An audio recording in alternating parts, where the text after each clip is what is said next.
murder, insanity, suicide. The history of Hill House was ideal. It had everything I wanted. It was built 90-odd, very odd years ago by a man named Hugh Crain as a home for his wife and daughter in the most remote part of New England he could find. Welcome to Now Playing's The Haunting movie retrospective series. What does it take to convince you that the dead do not always rest in peace? That some houses, like Hill House, are born bad? Hosted by Jacob. You are a looker, aren't you? A real tomato. Arnie. You're worse than a guy. You're like a frat guy. And Stuart. You're a monster. You're the monster of Hill House. This review will contain detailed plot spoilers and harsh language. You're scared, I can tell. How? Because I'm scared. Listener discretion is advised. Okay. I'm listening. Today we're discussing The Haunting of Hill House, starring Mikhail Husman, Carla Gugino, Henry Thomas, Elizabeth Reeser, Oliver Jackson Cohen, Kate Siegel, Victoria Pedretti, Lulu Wilson, McKenna Grace, Paxton Singleton, Julian Hillard, Violet McGraw, and Timothy Hutton, directed by Mike Flanagan. This is the Now Playing co-host who's always smiling, but isn't happy, Arnie.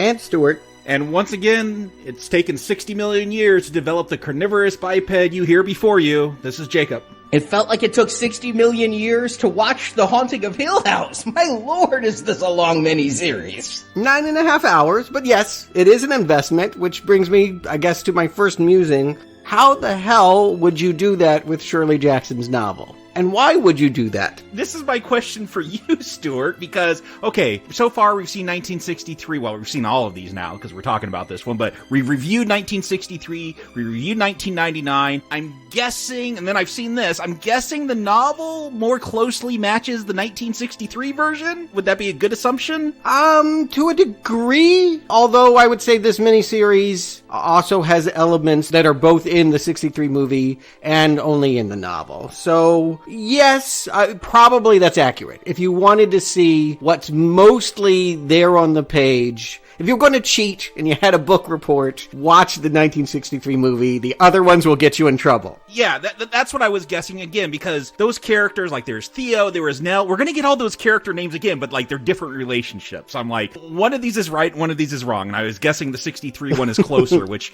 just creates a whole lot of questions with this one now. Not having read the book, if I had, I probably would have played this game even further, but watching two movies, you get what is a callback. You remember things that were in the first movie that are in the second. But now that there's a mini-series, it truly lets me know what is the heart of Hill House. What are the things you have to have? You have to have two women, Nell and Theo. You have to have an iron staircase. You have to have bumping in the night. You have to have statues, lots of statues. It just was interesting to see what is considered Hill House. If you're making a Hill House, what must you do? You have to have a big chimney flue. You have to say whoever walks there walks alone. Yeah, you're right. There are things that fans of the book would expect and need. But let's face it, if you're adapting and modernizing Shirley Jackson's book, those fans haven't been happy. They weren't happy in 1999. Maybe they're not happy that Spielberg still has the rights 20 years later and is really feeling bad about what he did 20 years ago. Wants to fix it. Amblin, his company, is looking to get into the streaming game. If you know, I think Spielberg has been pretty vocal. He's been anti-Netflix. He hasn't really wanted to go there. Well, that's because they don't have real movies, according to Patty Jenkins. Yeah, well, I mean, I think Spielberg has been one to support the theatrical experience and be reluctant to build things for streaming platforms. But I think he realized by 2018, it's time to get in this game. There's a lot of money to be had. It's what people are watching. It's money. There's money there. Yeah, and we have the rights to certain things. Let's see if somebody can come up with a TV series for Hill House. And so that, it's just kind of an open call. They had a lot of talent come and pitch them, and the pitch they liked the best came from Mike Flanagan. And this was after he did Gerald's Game, correct? Yes. Yeah, we know his Stephen King work. We've already covered Gerald's Game, and after he finished this, he did go on to revisit the Overlook Hotel in Dr. Sleep. So here's my question, because I'm watching this, and I know Flanagan, he has a history with King. I know this story, The Haunting, was an influence on The Shining. So, okay, that's why I get a big Shining vibe off of this one. What I also got off of, and I never read the book, but I watched the movies and miniseries, is It. Like, a group of kids experience the paranormal, it messes up their lives, and then a suicide brings them all back together, and they got to confront that paranormal evil. Oh, you just stole my review, Jacob, because yes, that's exactly what we're watching. Well, that's what I wanted to know up front, like, which was more like the book, that 1963 one or this, because this feels like Flanagan is bringing even more King into it. And I don't know if that was ever admitted to or talked about, but I get strong It vibes from this. Never read the book, but I've seen the miniseries and the movies, and right away I got that impression within the first couple episodes. Flanagan didn't say anything about it being an influence, but we know he loves Stephen King, and the feeling is mutual, so undoubtedly it was an influence. I actually think, if you're talking about how we wound up with a show about a family that goes back and forth between their childhood drama 20 years before and present day, you had to look no further than what was winning the Emmy that year. When this thing got a green light, the hottest show on television was This Is Us. Oh, all my family talks about that. I refuse to watch it. It sounds awful. Not my kind of show, is what I mean by that.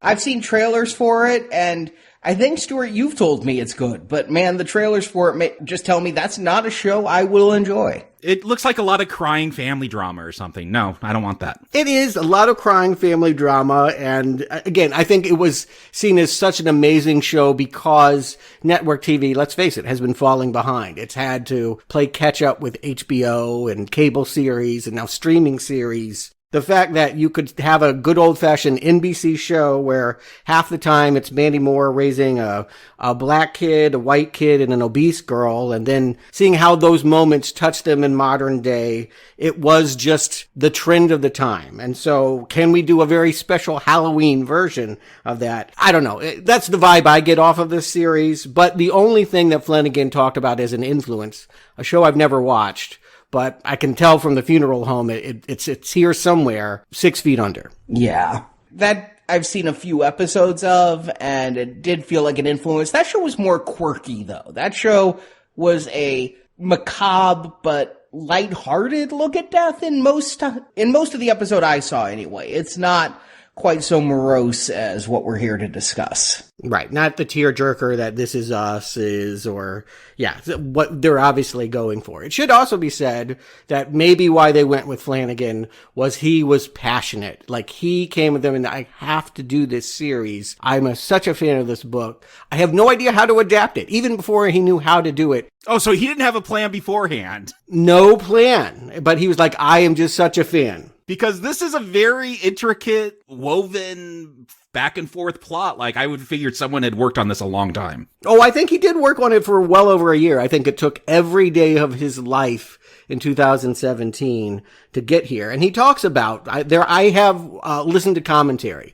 Now, I imagine both of you have experienced this as a Netflix show. You hit click and that was the show. But it is available on media. Like, you can go and get the Blu-ray, the DVD, and I was able to watch it again in that way. There are commentary tracks in 4 of the episodes. And one of the things that he talked about was just how much he learned about how you don't do a TV show by yourself, how you need that team of writers, you need that team of directors to stay on schedule, because otherwise everyone is always waiting around for you, and you're the only point person, and it becomes this long movie. You know, TV is not a long movie. You need creative help to make those deadlines.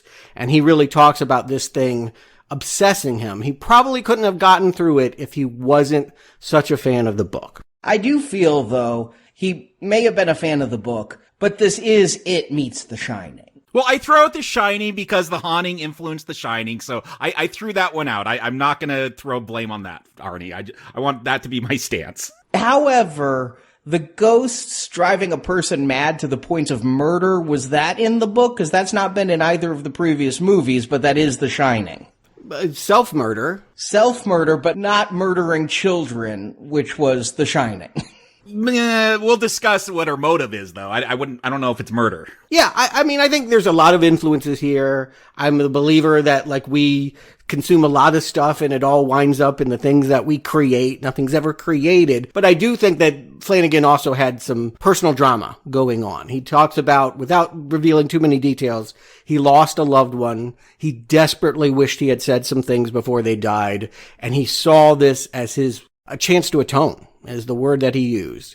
And so, yeah, he might have been influenced by it and all of that, but I also just think that he was here to commune with his own lost relatives and had a personal story that was invested along with the Shirley Jackson story. But let's get into it. We got a lot of show to cover, so Arnie, give them that plot. The Haunting of Hill House tells the story of the Crain family in 2 time periods. In 1992, the family moved into Hill House, and the events that happened there will cast a shadow over the rest of their lives. The story hops between the events of 1992 and present day. The family is mother Olivia Crain, played by Carla Gugino. She has a bit of psychic power and is most affected by living in Hill House. The father is Hugh Crain, portrayed in the past by Henry Thomas, and in the present by Timothy Hutton. He was a house remodeler, joining in on that 90s trend of buying houses cheap, fixing them up, and selling them for a profit. And Hill House promises the Crains a very large profit. The Crains had 5 children. The oldest is son Stephen, who grows up to be an author, played by Mikhail Huseman. He became wealthy writing about the events of Hill House.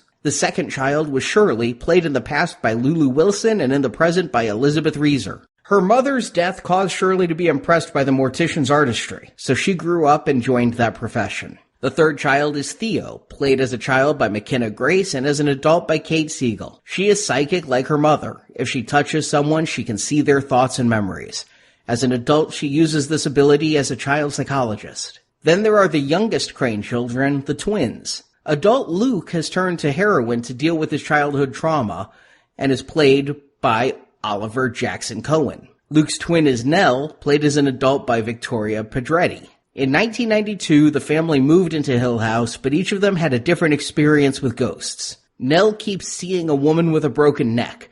The other children have various experiences, seeing ghosts, spooks, and specters, but Mother Olivia has it the worst, being tormented by an old-timey ghost named Poppy Hill, wife of Hill House's original owner, William Hill. Confused and driven mad by the ghosts, Olivia is convinced her children are in a living nightmare, and the only way to wake them up is to feed them strychnine. She succeeds in poisoning and killing the caretaker's daughter, who had befriended Luke. But Hugh rushes in and saves the rest of the children, and Olivia walks to the top of the tall iron staircase in the library and flings herself off of it to her death. These events lead to adult trauma and estrangement between the children and their father. The family have a friction-filled reunion when Nell returns to Hill House and commits suicide, hanging herself from the same staircase her mother used for suicide. In death, Nell realizes she was the broken neck girl that haunted her entire life. But the adult children still see ghosts, and Father Hugh is haunted by the secrets he holds. Luke goes to burn the house down, but the ghosts won't let him, and creating hallucinations, they cause Luke to shoot up poison and die. The rest of the family comes, but Hugh is separated from his children. It's revealed the ghosts of those who die in Hill House live forever in that house. Hugh had left the house standing so the caretaker and his wife could visit the ghost of their dead daughter in exchange for them not pressing charges against him for murder. Or his wife, frankly. Yeah, the dead wife. Yeah. Yeah, the one that actually killed their daughter. Hugh had come from time to visit the content ghost of Olivia. The ghost of Nell appears to her siblings and resuscitates Luke, albeit barely, and the siblings get to say a warm goodbye to their sister, resolving long-held feelings of guilt and anger. Olivia and Hugh decide to be together forever as Hugh dies to become a young ghost, spending eternity with his wife in that house. And the 4 surviving children leave and immediately have corrected the dysfunction that dominated their entire lives as credits roll.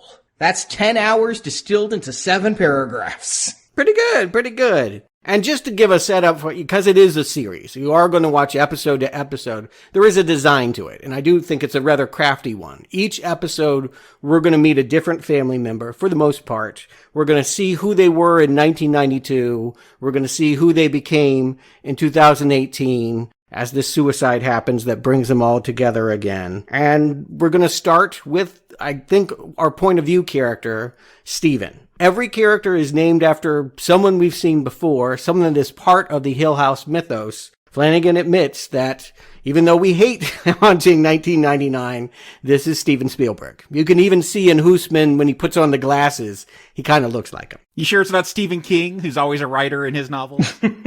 The protagonist is always a writer in his novels. Yeah, he does have a King quality in that he is a best-selling horror author, but what's interesting about him is that he doesn't believe in the supernatural. He doesn't believe what he's peddling. He claims he lived through a traumatic, ghost-filled Amityville story, but in fact just thinks that his family has mental illness, and all of this is shamefully being exploited for profit.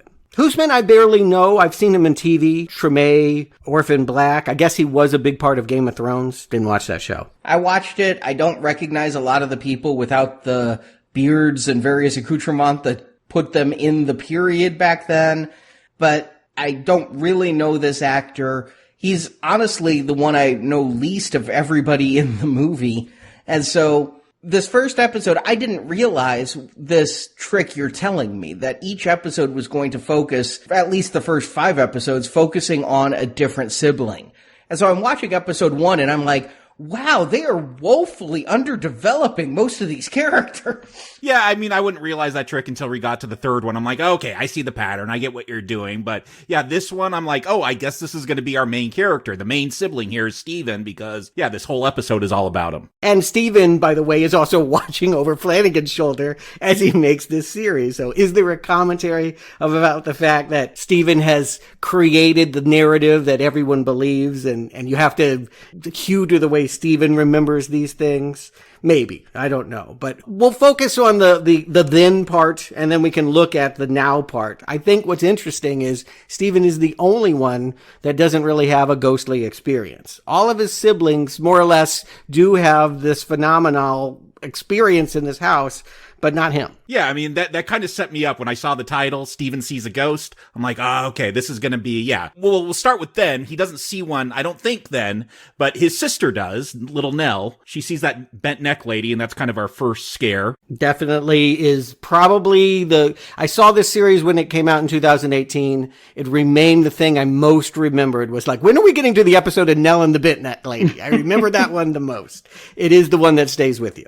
Yeah, definitely. But all of them, even Luke, her twin, is drawing scary things in crayon and talking about meeting this girl that we just think has to be a ghost. This Abigail, no one else has seen her. She's out in the forest. It's a nice trick of the show that we'll find out in the end she is real, or, she was real to him before she became a ghost. But the fact that he has a No Girls Allowed sign he's putting up on his treehouse tends to make you think that she's another scary thing that is coming for these children at night. And then Shirley is talking in her sleep about the Red Room. And we'll remember that as being the nursery that's been kind of important in all of the Hill houses before. Yeah, I don't know if that door is red in that 1963 one because it was black and white, but I knew what she's talking about. That's that room, the nursery like you called out. Yeah, I didn't realize if it was going to be the exact same room, but I knew you guys told me that some of the things in haunted house films you always have are cold spots and the heart of the house where evil lurks. And so here, yep, both of those are going to be present. Have you guys ever seen Amityville Horror? I know we've talked about doing the series, but it is one of the more famous scenes that the family ends up doing what Stephen remembers, his father coming and grabbing him out of bed and carrying him out of the house, throwing him in the car and saying, "We're out of here," while blood is coming down the walls and voices are moaning. And I mean, I've seen scenes of the blood coming down the walls. I've never seen the whole film, though, no. Never seen it at all. The closest I've come to seeing Amityville was Conjuring 2. Okay, doesn't count. The thing to remember about that is there is a real family that maybe went through something, and then they had to go on with their lives after, this supposed haunting event. And how has that story shaped who they became, even if you don't believe that family did go through something. There was a murder in that house. There are people that are still traumatized that have appeared in documentaries. It's interesting to me that this series has taken the tack. We're going to start really here with them fleeing and seeing the trauma. That to me is a really unique take on, Amityville. Like, that's when the movie ends, this is where our Hill House is going to begin. Yeah, and this is where the mystery begins. And if you got to fill up 10 episodes, you got to have a good mystery. So showing us, what happens, a father taking all his kids, running out of the house. Maybe Steve sees a ghost. Maybe that's his mom. We don't know what's happening with the mom, and they leave. And we're just given all these little clues. So again, you're going to do 10 episodes. I want a good mystery. And yeah, that scene sets up a good mystery for me. What actually happened? Yeah, I agree. I'm kind of sucked in by these early scenes. Yeah, Luke says he sees Abigail up in the window, but we haven't really seen the mom too much in this first episode. Maybe that's her. It's really not clear, but we will know that Stephen emerges from this denying that there were ghosts. And we do know that mom died. We do have one scene of him watching dad talk to his lawyer and them discussing about he's not going to go to jail, but the tabloids are convinced that the husband did it. They're ruling suicide, but we just covered Gone Girl. We know how this goes. The outside people always think foul play. Yeah, and there's lots of things. Again, that's something that gets revealed from episode to episode. It was 3 hours before he called the cops. There's things that make him sound suspicious. There'll be reasons for it by the end, but he does sound suspicious. Well, and of course you just figure he's not going to say ghosts. And knowing what movie I'm watching, I know that's going to be the true answer here. Yeah, you would think. I don't know. Again, the reading of the 1963 movie is completely psychological. And I think you could look at this story as completely psychological too. A mom went crazy. She tried to hurt her kids. It traumatized them. And one of those children emulated that murder years later. Maybe that's all that happened. There's too many ghost sightings, what ends up happening with the Dudleys and all that. With that 1963 one, I'm it's 90% psychological, 10% ghost. This one, I'm it's 100% psychological and also 100% ghost. It's both in this one. Yeah, I get that. The ghosts create the psychological problems. Now, I mentioned I saw this again on DVD. I did watch it Netflix style twice, and then I wanted to see these extended cuts. They're really not new scenes. Usually it's re-edited scenes or scenes that are allowed to breathe. Maybe we get a little bit more time with characters or moments. A perfect example is the beginning of this episode where it's kind of nice to watch this actress playing Irene Walker give a full 4-minute monologue about what happened to her husband who died in a car crash and appears above her bed. In the Netflix version, you're going to see a lot of intercuts with hands, hitting the record button on a cell phone and insert shots of Stephen looking at her. But if you want to see this moment in all of its true agony and terror, just letting this actress deliver 4 minutes unbroken is kind of nice. Yeah, because I guess now, as we're calling it, then and now, he's going around, Steve, looking for stories for his ghost books. This is kind of heartbreaking. He'll sit there and let this woman tell her story, and okay, I'm going to have my camera to, catch anything and sleep here for the night. And of course, he has a totally rational explanation. And again, this is setting up his characters. He's the one always saying, it's not ghost, it's mental illness, there's a rational explanation. But then he's like, but hey, if I'll pay you for your story. It does make him seem like a real slimeball. Yeah, I agree. The fact that he's still willing to use her story after she debunks it and is that's not true. We can see that the reason why you're hearing honking is that some kids stole your stop sign outside at the crosswalk, and you got, a leak up here and your mind's playing tricks because you miss your husband. But I'm going to use this fake version because I can get rich this way. And so, yeah, he's really artistically compromised. I do like the heartbreak that the woman has, because I couldn't tell, is she really haunted or is she just a fangirl, because she has all of his books on the shelf there, and she's talking about how her dead husband, was such a big fan and all of this. And I'm so is she really being haunted, or is she just saying that so that she can meet this author / ghost hunter? And then even if she was haunted, we're going to find out there are natural reasons for this, not ghostly reasons. I think in my reading of this, she believes. I don't see that she is calculating to I hope you put me in your book. Yeah, she seems very disappointed when Steve offers to buy her story. She has read his book, Hill House, and is wow, this is a man that really understands ghosts. He'll understand what I'm going through.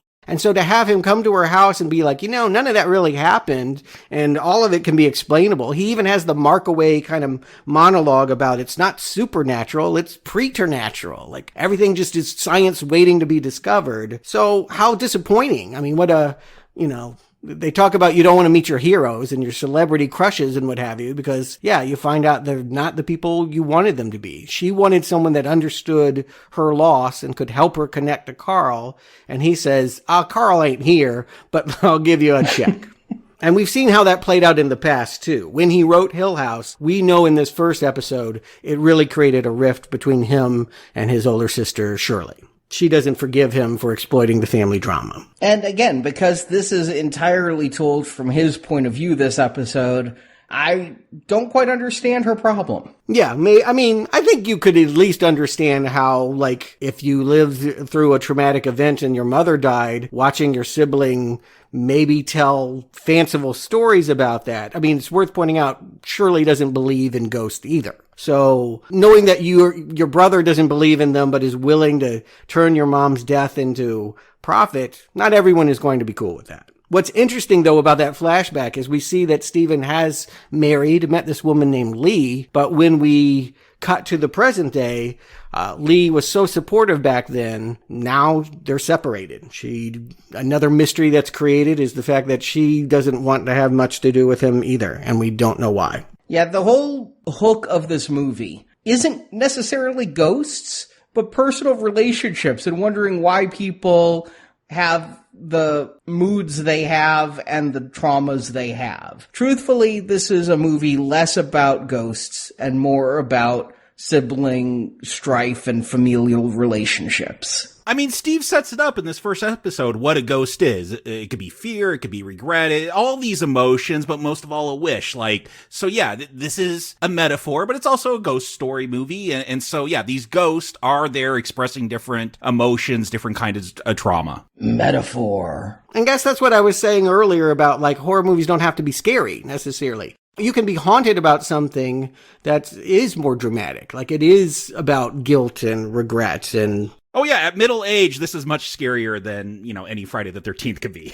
Having to reflect on my life. Right, yeah. Yeah, certainly when you just see, and it's only just starting here in this first episode, but when you see these fresh-faced kids that have their whole future ahead of them, and then we cut to Luke now, and, he's breaking into Steven's apartment and running away with his iPad and all this, looking strung out, like, we just feel like, wow, like, it's so, it hits me hard to think that he has been so traumatized by whatever happened in that house. We haven't heard his story yet. He'll be episode 4. But yeah, I'm already feeling for him. Yeah, we know something has awoken all these siblings, because at 3:03 on the East Coast, the clock goes off and Shirley wakes up, and then we see all the other siblings, except Nell, who's been trying to call and get a hold of everyone. They all wake up at the same time. And Shirley says Nell is in the red room, and we saw her doing that Sound of Music dance like earlier. I can't believe they retained that little bit. Oh yeah, you got to do that bit. But yeah, we'll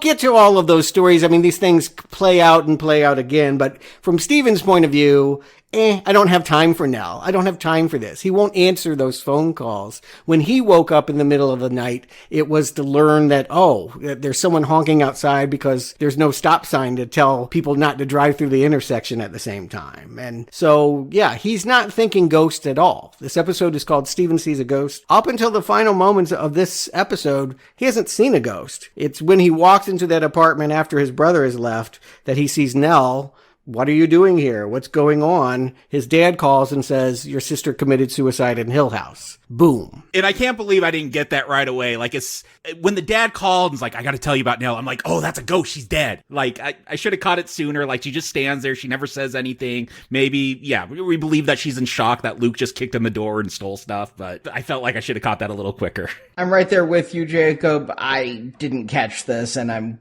kind of kicking myself for it. But because he hadn't seen a ghost this whole time, and I didn't know this girl was dead until a moment later. Nope, no clue. I did not catch it. I did catch that he was willing to let his brother have the camera and the iPad, and yet he comes back into the room with the camera and the iPad. I don't... No. He said, here's $200. I need the iPad. You could keep the camera, but Luke gives both back to him. Yeah, but then Steven comes in with the camera. Yeah, because Luke gave that back to him, too. It shows it. We'll find out that he just needed money for a hotel room. That will come in episode 4. And he's not even strung out. Like, again, what I love about this series is the way it plays expectations.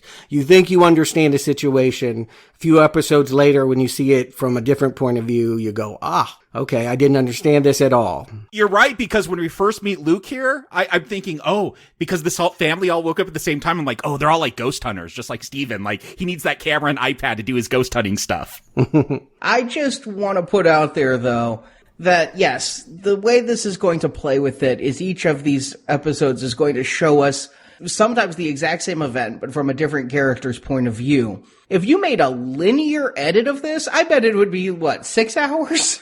But so much less interesting. No, I'm pointing out the amount of repetition. And I should just say this series drove home something for me. I am so sick of flashback story structure. I think it worked well with it when Stephen King did it. I feel like I'm just seeing it too much in the past few years of this. Here's something, we're going to flash back now to a moment in childhood that is really impacting the present, and we didn't tell you until it was the important moment. I'm finding it a trope that I'm not very tolerant of unless it has real specific purpose and impact. And I feel like this series, it does have real specific purpose and impact. Like, again, that's why I was blown away by the writing of this, because here's the thing. I started watching this, and then I started telling my wife and girls about it, and so then they started watching it, so I caught some episodes twice when they were rewatching it, and I'm like, that makes sense. That's leading up to the, like, there's a lot of stuff, like, that's just intertwined here, and like, yeah, first watching, you more or less follow it, but I don't know, seeing some of these episodes a second time and seeing how they hint at things, and then they come back, and it expands a different way in another episode when they replay that. I don't know. I thought it was great, and I appreciate this structure. I think this is how you tell this story about this family. I half agree. I think that some of it really did hit me where I'm like, okay, that was really clever. And sometimes it felt obligatory. Yeah, it's not always 100%, but it hits more than it misses. I also want to point out that you're saying you're tired of it now. It's 2021, but this did come out 3 years ago. It was more on the cusp of the early seasons of This Is Us when all of this was trendy. Now, maybe it is overplayed, but this was at the forefront of it. Before there was This Is Us, there was Lost. And Lost did this as well. So it's not like This Is Us broke it. Oh, so this is the ghost of JJ haunting you. Maybe so, but I liked how Lost did it, but I think that was because it was so novel to me. I'd never seen that before the way Lost did it. And now I've seen it so much. And yes, I'm reviewing this in 2021. I'm watching this for the first time in 2021, and this is frustrating me. The reason I talked about the time is because a lot of time I'm feeling that the interpolation of childhood and adult isn't as impactful as I think it should be for this structure. I mean, we just recently reviewed Shang-Chi. Same problem with that damn movie, I want to point out. Just too many flashbacks. Let me ask you, how did you watch this, Arnie? Did you do this all in a day or two? Or because for myself, I average 2 episodes a day.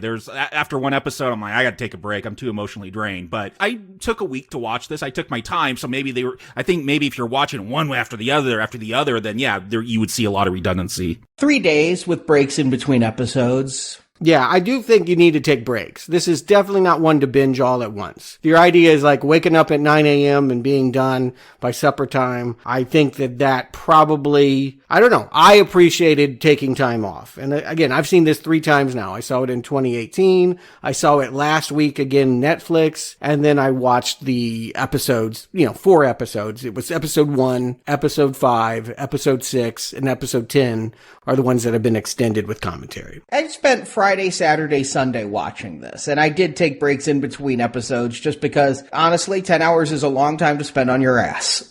We're on to episode 2, by the way. Open Caskets is all about Shirley, so named for the original author of Hill House, Shirley Jackson. I got that one. I was wondering about Steven, but I knew Shirley. Yeah.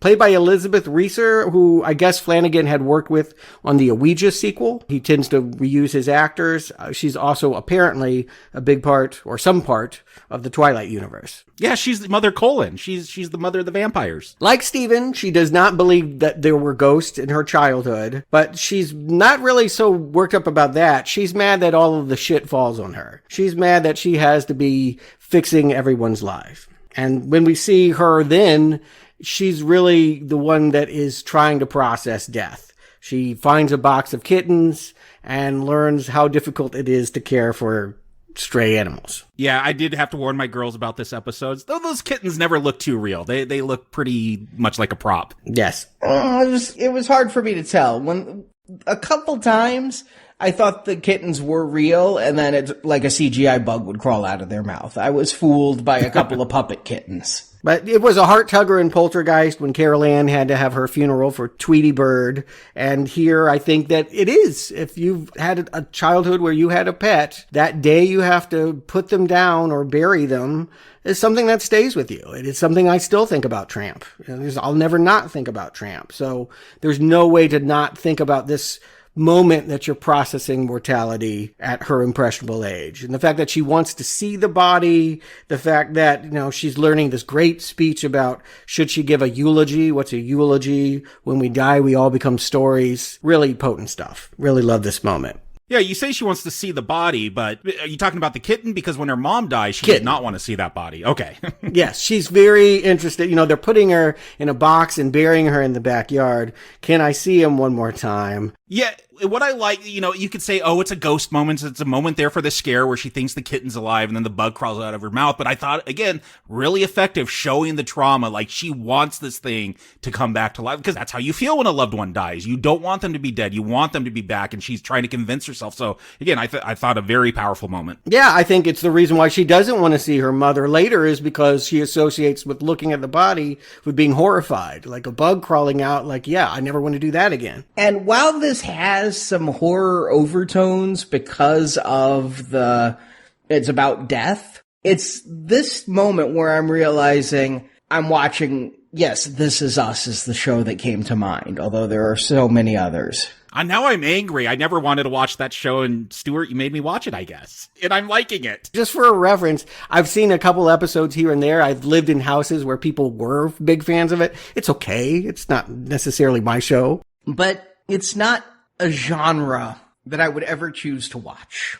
Drama? Family drama, specifically. Like, yeah, Gilmore Girls or Party of Five, You didn't like Parenthood? I watched Parenthood the show for our review and wondered why people got into it. If you listen to that review of Parenthood, at the end I said, because I kept watching it, I got into a few of the stories, but that's not a show I'd ever watch. It's not a genre I would ever choose to spend my time watching when there are other genres out there like horror, which I thought this was going to be, or sci-fi or comedy. I love comedies. One of the most terrifying things I've ever experienced happens next. In the past, when we have Shirley and Theo, they do the classic scene where the girls cower in the bed and the knocking comes, and Henry Thomas comes to comfort them, and he's like, don't worry, it's over now. It's over! Oh my God, I can't even take that moment. Like, that moment is so scary to me, I have to look away from the screen. Terrifying.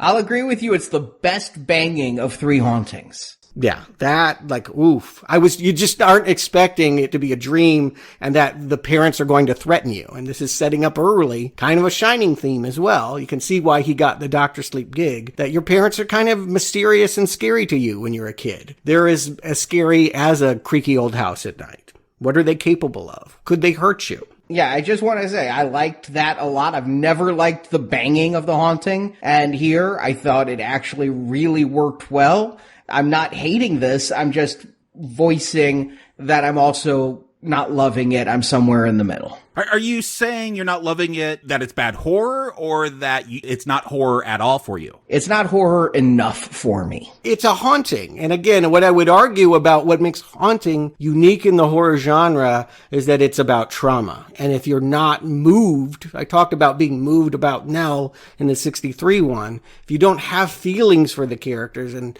feel their tragic ends, and I think it's true of Sixth Sense and, a lot of beloved haunting movies, is that there's attempts to make you cry always. There is melodrama as well as scares. And perhaps it's a ratio thing, but I did like The Sixth Sense a lot. I did not have any empathy for Nell in The Haunting 63. Yeah, no, well covered. We don't have to go back to that. I'm just saying in general, if you're watching a haunted house movie and it's not asking you to feel something, feel the tragedy of what the characters are going through, probably not one of the best examples of the genre. Personal opinion. And so, all right. So the last thing we see about Olivia here in the past is that, yes, we know this mom is going to die. Maybe the father killed her. Maybe it was the house. She doesn't want to even look at the body. She's so terrified about all her siblings are going down the aisle and looking at mom in the casket. She can't do it until the kindly mortician, played by Mike Flanagan, the director of this piece, walks her down there, and she realizes that dead can be fixed. That you can fix people in death in ways that you couldn't in life. Yeah, in this I can fix it thing, we're going to find out her dad thought the same thing. This is going to be a motto of some of these siblings, where it's carried on. We'll talk about heredity and, passing on mental illness and whatnot, but this is something she shares with her dad. That was one of his mottos as well. Yeah, we'll get there in the now. It's what we see is what was done for her in childhood, she now does as an adult, as a mortician, that she now comforts little kids who, for reasons, don't want to see relatives in caskets. This is what Hill House did for her. Each story, each of the first 5 episodes is what Hill House did to people as an adult. Stephen got rich as a writer, even though he doesn't believe what happened there was paranormal. And she became compassionate for fixing the dead. And it's, on one hand, it allows her to feel like a good person. But on the other hand, she's going bankrupt. We will see that her husband, Kevin, is the bookkeeper. And all this charity she's doing, all these freebies she's giving out, is making them getting closer and closer into the red. And it's not just the corpses. It should be said that she's the one writing the checks for Luke when he's going into the rehab. He's got to go to the place with the horse riding and what have you. Yes, $6,000 a month without insurance. Mm-hmm. I think that's also where, when you look at the way that administrator was not willing to work with them on the price and all that, that was a teachable moment for her to be like, you know what? When I'm in a position to help people, I'm going to, cut rates. I do want to, if a family's in crisis, you don't show them a price tag. You work with them. Yeah, again, going back to the way they use these flashbacks, there's a family dynamic here. All the siblings are there. Nell's super excited about the horseback riding. And yeah, as we go to different flashbacks in different time, we'll see different states of this family. So again, I think it's really useful. And maybe if you try to binge it too fast or something, you might miss things. Just let things dwell on you, and it really works. Just seeing this family in the different states as they go along this very twisted timeline. Yeah, 2012 is a really important year because it was the year that Stephen finally published his book and went from poor to rich, and it was the year that Theo is going to, cash her check and pursue her career. This is the moment where the family went from kind of being together to really being scattered for the 2008 year. Let me ask you, just looking at this holistically, though, who are your favorite and least favorite of the siblings? I'll say for me, my favorite ends up being Theo, and my least favorite, the one I just find least interesting after this episode, I like the mortician stuff, but after this episode, I could care less about Shirley and her later adultery tales and her money woes. I like every single character. There's nobody that I dislike. But if you have to rank them. Well, no, I want to be clear. I do not think that there's any story here that's not worth telling, and it works as a whole piece. Who do I connect with the most? Is that maybe your question? Whose plight do I feel? I guess maybe Shirley. Honestly, as someone that can be a fixer in my own family, I know what resentment is when you feel like you've tried your best and your siblings fail you. I mean, people don't do what you work so hard for them to do. I would say my favorite is probably Luke. Like, I feel so bad for him as a kid. And yeah, seeing the trauma that this house has taken on him, it really sells. Like, this house has just screwed up this entire family. And yeah, I was really into his story. Luke's my second favorite. Yeah, Luke hurts here in this flashback because we know he's not going to be clean. We know from the Steven episode he was stealing things and looked like he was living on the street. Yeah, they mentioned that he's 90 days clean, so you know he has some kind of problem. Even though she's going to write a check for $6,000 a month, it's all going to go for nothing. It ain't going to stick. Yeah, later on, Luke will even say it took him 10 years to get 90 days clean. So this first try, yeah, a waste of money. Plus, she's like having Theo like live in her coach house or something. And we'll get into Theo in the next episode. But my point is that she definitely is carrying most of her family and not finding it very rewarding at this point. And so it's really an interesting moment when she finds out that Nell is dead and she's going to be the one to exhume the body and make her ready for open casket. That is rough. You know, I do know, I mentioned my father-in-law was a mortician. He actually did do a family member, and it's like, oof, I can't even... Yeah, I have a cousin that's a mortician, and he did our grandfather. I never talked to him to see if it was tough for him or not, but yeah, he did do a family member. Yeah, and again, on one hand, like, she's struggling when she unzips it, but later, like, she'll be on the phone with Steven, and her hands are, like, way deep into, like, the chest cavity. Like, she's able to go there, and I think it's her pride, really. Like, she's proud to be someone that can do the hard work that nobody else can. It's created a certain kind of vanity for her that will be challenged, and that is what her adultery storyline will be about, but we'll get there when we get there. We don't know much about that here. We've seen maybe one haunting, like one flash where she's looked around the corner and she's seen a guy like drinking from a martini glass, and we'll find out who he is in the last episode. Was it just me, or when she was pulling out the guts, were they already in like a bag, like when you buy a turkey and the giblets are pre-bagged? Yeah, she calls that out, that they were already bagged up. That's what I thought. I'm like, that was the weirdest part to me, was seeing all the organs just pre-bagged. I guess they must have done an autopsy. They do that for virtually every death. Yeah, they wanted to make sure that it was suicide. And again, we're recognizing a parallel between mother and daughter. Yeah, they really draw that out at the end of this one.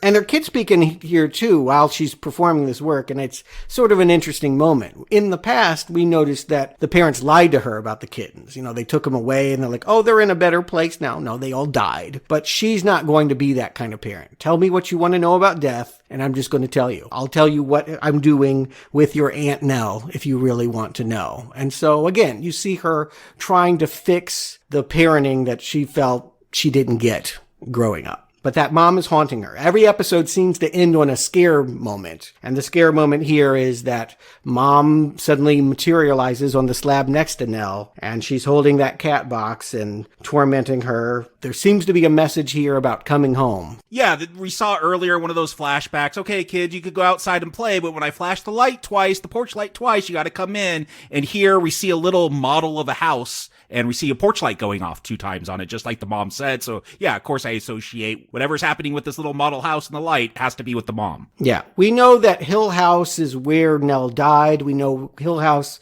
is where the mom committed suicide. And the fact that it seems to be calling all these kids home feels like a threat. Next episode, Touch, which is, of course, the Theo episode. We all know Theo. She is, yeah, maybe you like her the best, Arnie, because she was the most fun in the 1963 movie. She's an X-Men? She is an X-Men. I mean, she's kind of rogue with the gloves, but also, truthfully, It's just her attitude. She's the one who is like the I don't give a fuck of the family, you know? Now we know which one you are in the family. Mm-hmm. She is the least tormented and the least going to put up with other people's drama. She's going to go off, do her own thing, have one-night stands, and not get emotionally attached. And that's a good thing? Not being able to get emotionally attached? Yeah. Let's dig in on that, because you're right. Yes, she's someone that I would say can't stand to look at the past, is afraid to get close and to look at things and be intimate. And so she's trying to live in the surface. Her response wants to Hill House, we'll see in an early scene, she gets the classic moment of something was holding my hand in the dark, is that she doesn't want to be touched. That's why it's the name of the episode. But it's also, doesn't she get those memories if she's touched? It's not just that someone was holding her hand. Yeah, if she touches someone, she could, tell what's going to happen to them or get some kind of premonition. She's a sense medium, which I don't know if that was clear in any previous movie version. No. It was very clear in the novel. If you read the Shirley Jackson novel, they go into that specifically. And if you read or see Hell House, which is the Richard Matheson quasi rebuttal of Hill House, the psychic character in that one. We reviewed that, right? Yes, right, exactly. In that one, it would work the same principle. She touched things and she, could be there, like Dead Zone, Christopher Walken. Yeah, touching the objects, but here she's touching the people. But it's not just people. It can be objects, because we see her, and I thought this was really clever now, kind of knowing the tropes of Hill House, that, okay, this character's psychic, and she'll touch that box and go, oh, there's something in there. And of course, there's a bottle of wine, and she'll do that throughout. I'm like, oh, that's clever. They're hinting. Maybe she is psychic. Oh, you're right. Oh my God. So now it's It meets The Shining meets The Dead Zone. I mean, we can play the game of Stephen King references, but I'm really not doing that. When I'm watching this piece, I'm not sitting there thinking about other horror movies that I've seen. I feel like I'm invested in this drama. And Katie Sagal, just so you know, is Mike Flanagan's favorite. He married her. She is the star of his home invasion movie Hush. And I think he's put her in every movie he's had since. He loves working with Kate, and It's nice we have a new Mia Jovovich in the world. yeah, maybe. But a better actress than that, I will say. I feel like, she's pretty good here. They've retained what I liked about Theo in the other versions when we see her in the present. But in the past, she's kind of the one that she's not really seeing ghosts. It's more like things... Just touching anything scares her. You know what I mean? Like, she can't even think about the haunting. It's more about, I don't want to get close to things, because if I do, I'm going to experience something bad. And that becomes pretty clear when she sends Luke down in the dumbwaiter. Yeah, this is going to go wrong. He's supposed to go up, the dumbwaiter goes down, and of course there's going to be a ghost in there. What I found interesting, and of course he does, he sees some corpse crawling at him, and his parents are able to get him to come up. That was a fun horror moment for me. That was old school man in the skeleton outfit funny. Oh, I'm telling you, Luke gets the scariest stuff happening to him as a kid. I do not doubt why he ends up doing heroin. Mm-hmm. Yeah. And again, who wouldn't want to do this? If I were a kid and there was a kid elevator, it only holds 200 pounds, only I can get in there. Of course you would go down there. Of course you would do what he's doing here. But trauma, for sure. He's going to come back up, clothes ripped. And a key development here, he's going to tell people what he saw, and no one will believe him. And that is really his life story. No one will ever believe Luke. Only Theo believes him because when she touches him, she knows it's true. Yeah, they're going to find out. And again, I'm looking at all these little mysteries they're hinting at. Oh, there's nothing on the blueprints for this house, for a basement. And then they'll find it. Theo, thanks to her, measuring some steps out and finding this door. And, oh, it's a bootlegger cellar. That's why it wasn't on the print. So here's the thing with this film. It's the haunting of Hill House. There's a lot of ghosts there. I don't think we're ever going to know the full history. Maybe that's on purpose. Maybe that's the fun of this. There's just so much history in this house we'll never know. But I feel like they do say oh yeah, there's a bootlegger thing and there's a body in there for some reason. And then there's this and there's a body there for some reason. It feels like there is so much history here. You can never really sum up what all these ghosts are. So they just keep hinting at different ones throughout. I think in my multiple viewings, I'm starting to see those stories. But I agree with you, Jacob. If you're here to learn about who built this house, how it was born bad, what the first murder was, not here. No, they'll kind of get at it a little bit at the end, but that's not the point. This is, again, family drama. If it's not about the family, it's not about the movie. Yeah, it's not finding about a missing ledger, though. They Theo will find a ledger too. That's how they know it's a bootleg basement. I'm oh, but thank goodness it's not we're kidnapping kids because we want to fill the halls with laughter. Right. And so Mom, who's an influence on everybody because she was this figure that they've only seen in the past. They have no present history with her. They'll never see her beyond Hill House. She has empathy for Theo. She basically sits her down and says, the women in this family are sensitive. Shine. Yeah, they all have the shining. Exactly. We all have some version of what you're going through. I have my migraines. Your sister talks in her sleep. Nell, when she walked into the house, said it's really loud in here and it was quiet. And you touch things and you feel intensely. So wear these gloves. The message she's going to get from Mom, the last message she ever gets is, don't let anything ever touch you. And here's the thing, because I think this movie is 100% psychological and 100% ghost, I'm trying to figure out, like, what is the mom getting at with this speech? Because is she talking about mental illness? Oh, you're sensitive. Oh, here's these gloves. Maybe, people have sensitivity to touch if they're on the spectrum sometimes. And so, like, yeah, there is this, are you talking about mental illness, or are we really talking about ghost and Superman X-Men powers going on here? Yeah, I think it can read either way you want to see it. And that's kind of nice about this version, is that if you want to be a Steven, there's psychological readings. And if you want to be a Luke, then yeah, it's all the ghosts. But it's notable that, like, in this moment, she touches her mom and she has this scary, like, premonition that her mom's going to have, like, half her face smashed in. And then later on that night, when Dad's clearing everybody out of the house, he touches her and she has a sense memory of him throwing Mom against a wall. You realize that Theo blames Dad for killing her. You realize that the reason why she doesn't talk to him in adulthood is because she holds him literally accountable for their mom dying. Yeah, and again, I'm like, well, that's part of the mystery. Maybe we'll see what the full context is at some point in this, I'm sure. But yeah, that is to explain this trauma with the family. None of them seem to really get along with his dad, who's living by himself in Florida. Just like Scatman in The Shining. It's yeah. Arnie, you're right. It's all coming together. Glad somebody else is seeing it. As I talk my way through. I mean, I see it. It's just not the only thing that I've seen. I'm not here to deconstruct it as a series of Stephen King ripoffs. I'm being facetious, though. The problem is it is, though.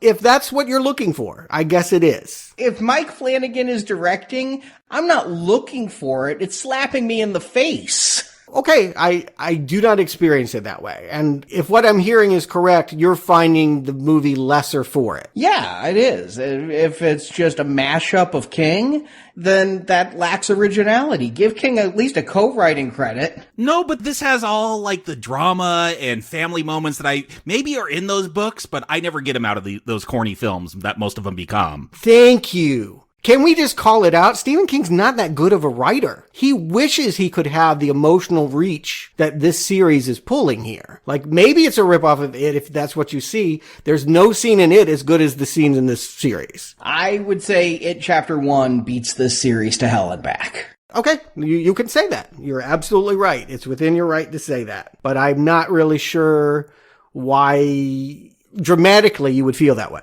But dramatically, I feel like the death of the little brother in It Chapter 1 is more sad than anything I feel with kittens in this movie. Okay, I didn't cry in It. I'm just gonna leave it there. Oh man, just wait till we get to episode 5. That's the one I had to take a break during. Didn't cry in It. I cried watching this series multiple times. Now, how does a person like Theo wind up? What does she do? We saw in 63, she was some kind of diva. And I think even in 1999, Catherine Zeta-Jones was some kind of celebutante. But that is not the path of this Theo. She has taken the blood money. She took the profits that Stephen was offering from the book sale. She got her degree in child psychology. And her way of making the world better is to touch children, just on the handshake, and be able to diagnose what they need. And things only get complicated when she meets other children like her. Yeah, this feels, again, like this could be the TV series, right? She goes solving different, and again, this is why I'm thinking Luke maybe stole that camera and iPad to do ghost hunting stuff, because it feels like this trauma has all led him to do ghost stuff. Like, she's dealing with this kid who sees Mr. Smiley, and, she's gonna go into the house and figure it all out. Oh, it's the knots on the wood that look like this scary face that she's looking at as she's being molested. Like, yeah, this feels like a very X-Men episode.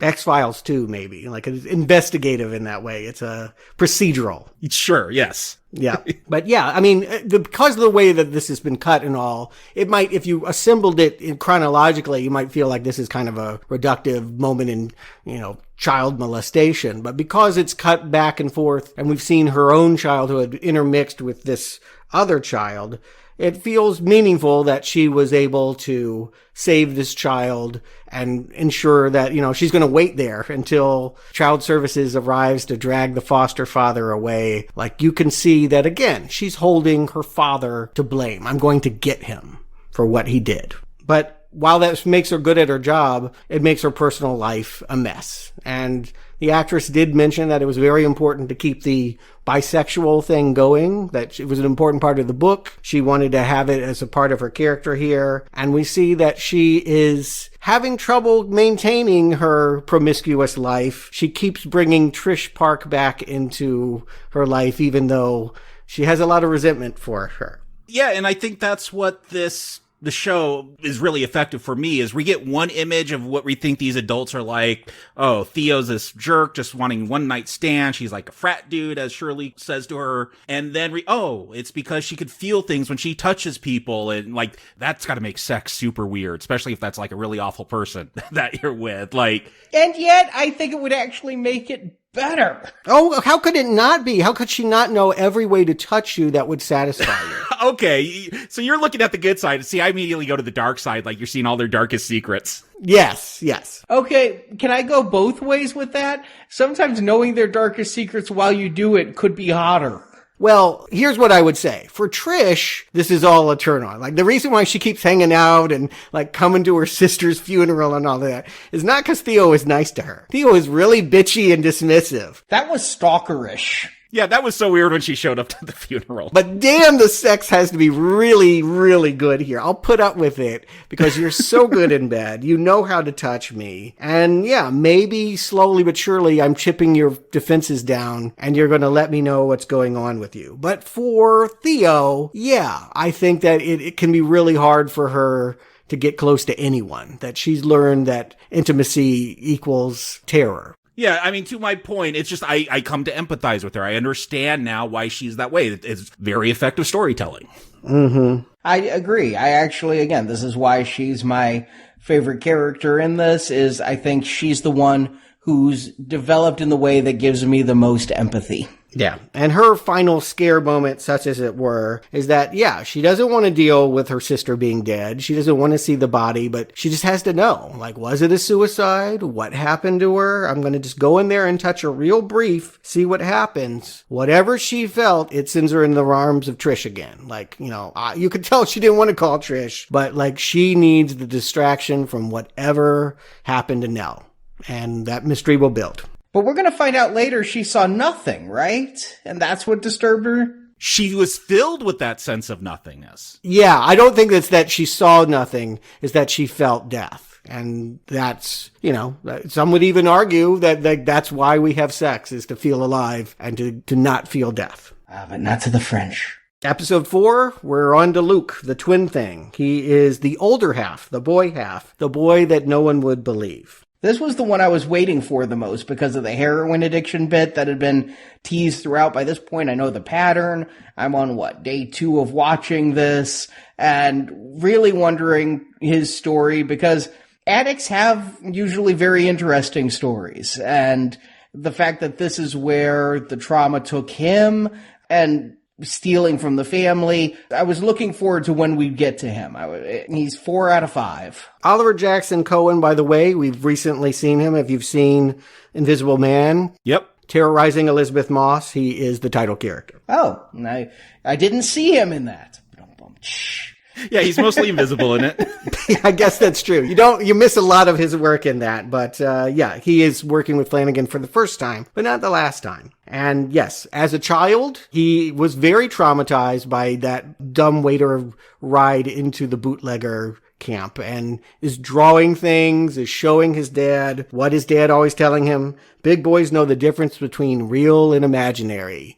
You have to learn not to believe this stuff. Yeah, maybe this is why Luke's my favorite, because I get so upset. Luke wants this old, bowler type hat, and the dad's like, okay, but it's only for big boys, and you don't know what that means. No imaginary. I'm like, you're an asshole. You are an asshole. He's a kid. Let him have his life. Believe him. Particularly since we'll find out his quote-unquote imaginary friend is real. She's real flesh and blood. They save it all the way to the end. But the poor guy really knew what he was talking about when he was meeting a girl in the woods. I have to say, the most frightening moment for me in all of this is the ghost he's going to see in this as a child. Like, yes, we do think Abigail at this point is a ghost, but there's another one that he got that bowler hat and the owner wants it back. And it's like, you hear that knocking, he peeks out the door, and it's this really tall guy that's like floating like 3 inches off the floor, but his cane's on the ground. And there's something so unsettling about that image. Like, it terrified me. I'm like, oh, this is scary. I'm watching this alone by myself in a dark living room. Like, this stuff frightened me. I'm like, I don't like how this looks. Oh yeah, terrifying stuff. I mean, all of these, when we get every episode, I feel like there's something that like, wow, deeply scary. For if you are not in this for the family drama, it is still playing as horror every episode. They were not going to let that lapse and become This Is Us. This is a terrifying moment with the floating cane man. Yeah, for sure. I do like the ghost design. Terrifying. Nothing in this ever scares me. Sometimes I'll get moved, but nothing gets scared. When the ghost goes to the door, and then of course he's going to turn around and slowly come to the bed. I didn't like it. It scared me. Yeah, he had his hat. He was all, going to get out of there. Yeah, you thought you got your hat. Just leave him alone. Leave the poor kid alone. Yeah, but Luke makes that noise and he gets caught. And so, Luke comes up with a trick. What's kind of neat about this is that his coping mechanism is the number 7. And he gets the idea that 7 little green army men or 7 rocks, the number of units in his family are a source of strength, and that he could use that in some way to protect himself from this tall man, and that maybe his twin sister could use it to protect herself from Bit-Neck Lady. It's interesting that he's still using it when we jump to the present day and he's trying to be clean and sober. Oh, I thought this was going to be, like, again, we're going to get a big confrontation with the house at the end of this. And yes, I thought this was going to be the way, like, somehow they're going to, I'm 1, I'm 2, like, they're going to count to 7. Like, I thought this was going to set up the big heroic moment. No, it's just something that's messed him up his whole life, and he's always counting to 7. Well, again, it represents his I think literally what it's saying is, like, the way that I get through, and a way a lot of addicts get through, is their support system. If that is their family, if they're lucky enough to have that, that is what is guiding him in these dark moments. And when we see him in the present day, it's worth pointing out, we start in July 2018. This is his first day, like, completely sober. He will never have a relapse. Yeah, he will be sober from this point forward, even though no one's going to believe that. Everyone is going to believe that he's back on junk, but he is clean. When we see him hear this horrifying story about a blind vet who was so traumatized about watching a girl's eyes melt that he ended up taking sewing needles to himself. And I thought that was a really clever way. It's not just about Hill House, but things that could haunt you. Like, again, I appreciate the writing with this. It's much better than I was expecting it to be. Yeah, it feels like dramatically earned. Like, yeah, that is why people take drugs, right? To forget. Because I don't want to see those things in my head. Because I'm haunted by things that have happened in my life. There's a lot of reasons people take drugs, and there's a lot of people who want to forget and don't take drugs. Liking this story, though. The thing with the poking out the eyes, one of the more traumatic moments of the series for me.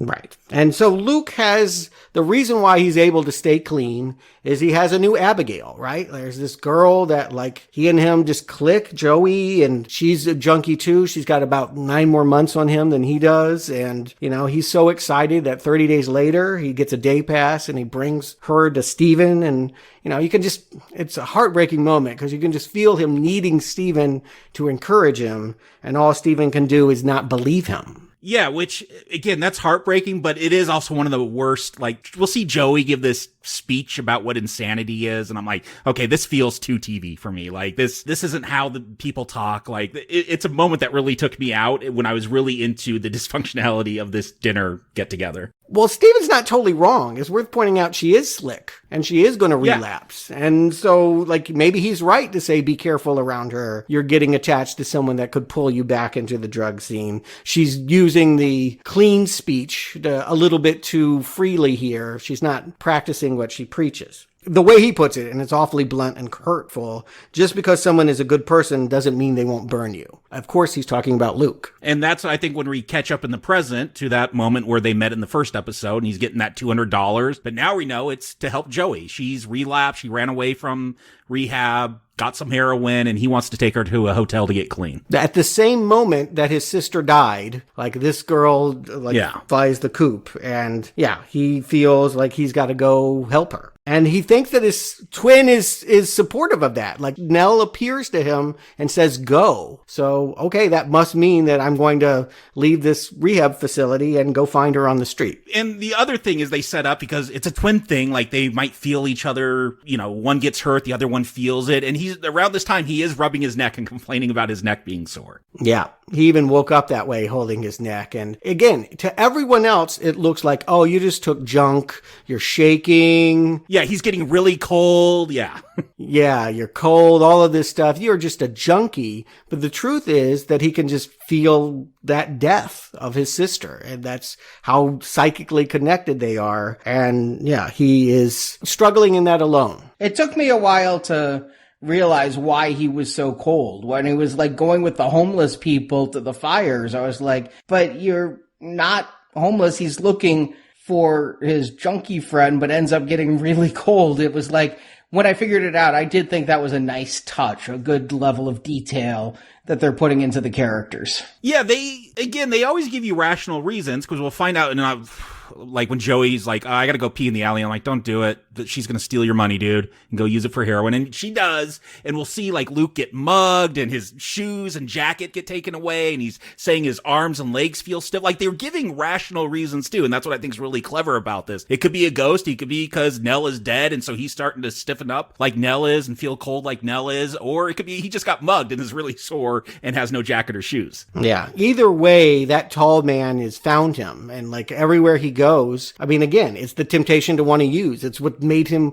want to use. The same way that the blind vet is still wanting to, block out the horrific vision. Like, you want something to soothe you. And if that's drugs, again, the fact that he stays clean is rather admirable, because I'm not sure how many people wouldn't crack seeing that tall ghost floating at them on the basketball court. Well, it's not floating now. Well, yeah, there is that moment where it's obviously like a dummy on a dolly that they're pulling. But yeah, it's not tall like it was before. He'll turn around and he just sees the back of it, but it's got that hat. And so it's that ghost. And briefly, it becomes his mother as well. Yeah, telling him to come home. That house wants them. Mm-hmm. But she turns into a car. Steven has found him. He's not coming back to the rehab. He is coming back with Steven because your twin committed suicide. What's interesting is that Luke knows that can't be true. No one will believe Luke, but Luke knows it was not suicide. It was the house. And we'll have to debate whether or not it was, because it sort of was. Well, yes, I agree. It depends on whether you want to look at this in terms of supernatural or in terms of psychological. But we are there. We are at the 5th episode. If there's an episode that you remember 10 years from now when I say, remember that Hill House series, you're going to think about the bent neck lady. This is the one I had to take a break after. Usually I was doing 2 a day. I got to this one. I'm like, nope, got to take the rest of the day off. Yep, for sure. And just want to point out, Victoria Pedretti, her first acting gig ever. Wow. She had never worked before. Like, they just found her, and of course they screen tested her with the other sisters. She kind of looks like them. And for the director, Nell's really important. If you think about it, Nell is usually the center character. If you read the novel, if you see either of the 2 previous movies, Nell is the person that maybe not you, Arnie, but Nell is usually the person that people are rooting for and really invested in. And so getting Nell right was very important to this director. Going with an unknown, I think he got a good one. I think that she is believably traumatized in a different way than her twin. She doesn't turn to drugs, or at least those kinds of drugs. It's more like psychotropic medicine to try and soothe what may be growing mental illness. I'd never figured out in that first episode that Nell was a ghost in the corner, but in this episode I did figure out Nell was going to be her own broken neck woman. Oh, I didn't get that till the final reveal. Yeah, I didn't get into the final reveal, but in the early years, she didn't have trouble sleeping until she came to Hill House. Her first night, she sees this bent neck lady, and from that point on, it becomes this nightmare figure that keeps coming to her. Doesn't ever attack her, doesn't even threaten her, but there's something very, J-horror about a stringy-haired woman with a bent neck that is standing at your bedside. And there's something deeply threatening about it that Nell can't articulate, that her parents just, they just treat it like a nightmare. Don't worry about it. Yeah, it cannot be an accident, that shot that looks like the ring girl hanging over the bed. But there's also this really cruel moment from the mom. in this one. And again, because I've watched the previous hauntings, I'm really appreciating the way they're bringing the different elements in here. And this is where we're going to get the red writing on the wall. Come home, Nell. And at first you just see Nell and the mom's like super upset. Like, I figure you're tearing this wall down anyway, or at least repainting it. Like, you're trying to flip this house. Why are you so upset over this? And then I'm like, is she bipolar? There's got to be some kind of mental thing going on. Because she seems like such a nice, calm mother. Like, early in that first episode when we meet Mrs. Dudley and she's like, do you know your gospels to Steve? Like, the mom swoops in and defends him. He knows every religion, apparently. So it was the first moment I think we ever saw her, like, being cruel. It did seem whiplash-inducing, no pun intended, with neck injuries there. But I didn't understand why she was that upset about that wallpaper has to come down anyway. Yeah, we'll understand, putting in the context of the later episodes, that by this point, it is looking like they may not get their investment back. That, keep in mind, the reason why they got Hill House was that they could flip it, and she has a blueprint. She has designed a dream house that they can live in. That's the model. Their forever house. Yeah, the forever house is what she really wants to live in. And Hill House is just a way station on the way there. The fact that she's going to basically never get there and be a ghost in this Hill House. Yeah, it starts here with her migraines. We'll find out that she has these maybe, psychic phenomenon, maybe mental illness. But yeah, she can be enraged. Yeah, she says she sees colors. I don't know. I've never had a headache that made me see colors, or I don't know if there's some kind of mental illness that plays into. I get migraines. The very first time I had a migraine, I saw like tunnel vision colors and had to have like a CAT scan, an MRI. People thought I was having a stroke. It turned out it was my very first migraine. Wow. Okay. I guess I've never had a migraine. Something to look forward to. Yeah, it's in my family. I'm very familiar with migraine behavior. I don't have them personally, but this felt authentic. And fortunately, none of my family members have accused me of writing on the wall when I didn't do it. Let me put it that way. And Theo is there too. It's worth pointing out. She uses her sense touch. She knows that her sister is innocent, but can't convince the mother either. And then the other thing we see in this past year is that when Dad returns, he whisked them away to get them out of the house for reasons, went back to the house for the mom, and came back covered in blood. He's going to give her a pocket watch, and he's going to they're going to stay in contact. Unlike all the other children, he and Nell in this moment establish a bond that he's going to keep talking to her throughout the next 24 years. Yeah, it's the one kid that still has a relationship with the father because in retrospect, she knows the true story. Right. Now, maybe this nightmare is only sleep paralysis. When we jump into the present, what we clearly see is that, this is a condition. This is not a boogeyman. No, sleep paralysis is very real. Like, my grandmother suffered from it, but to her, it was Satan trying to take her soul because she would see demons and then finally be able to call out to Jesus Christ, and if the demon would go away because she would just wake up. And I had it a lot when I was a kid, and it's gray alien scared the hell out of me because that's how I interpret it. I would never say I was abducted, but I'd wake up, I couldn't move, and I'd see aliens standing around me. Oh, weird. Like, it's very creepy. And then it was never as dramatic as they portrayed in here where it would last minutes, but it would just be maybe 10 seconds. It is the most terrifying 10 seconds of your life, though. Oh, wow. That's strange. I've had it a few times, and it is true. You do experience it in your neck. That is where I remember where I felt like I would do anything to be able to move my neck right now. Like, it did feel like I had, become a quadriplegic, really. And it's just, it's exactly as they explain here, the sleep technician. It's just your body hasn't caught up with your mind waking up.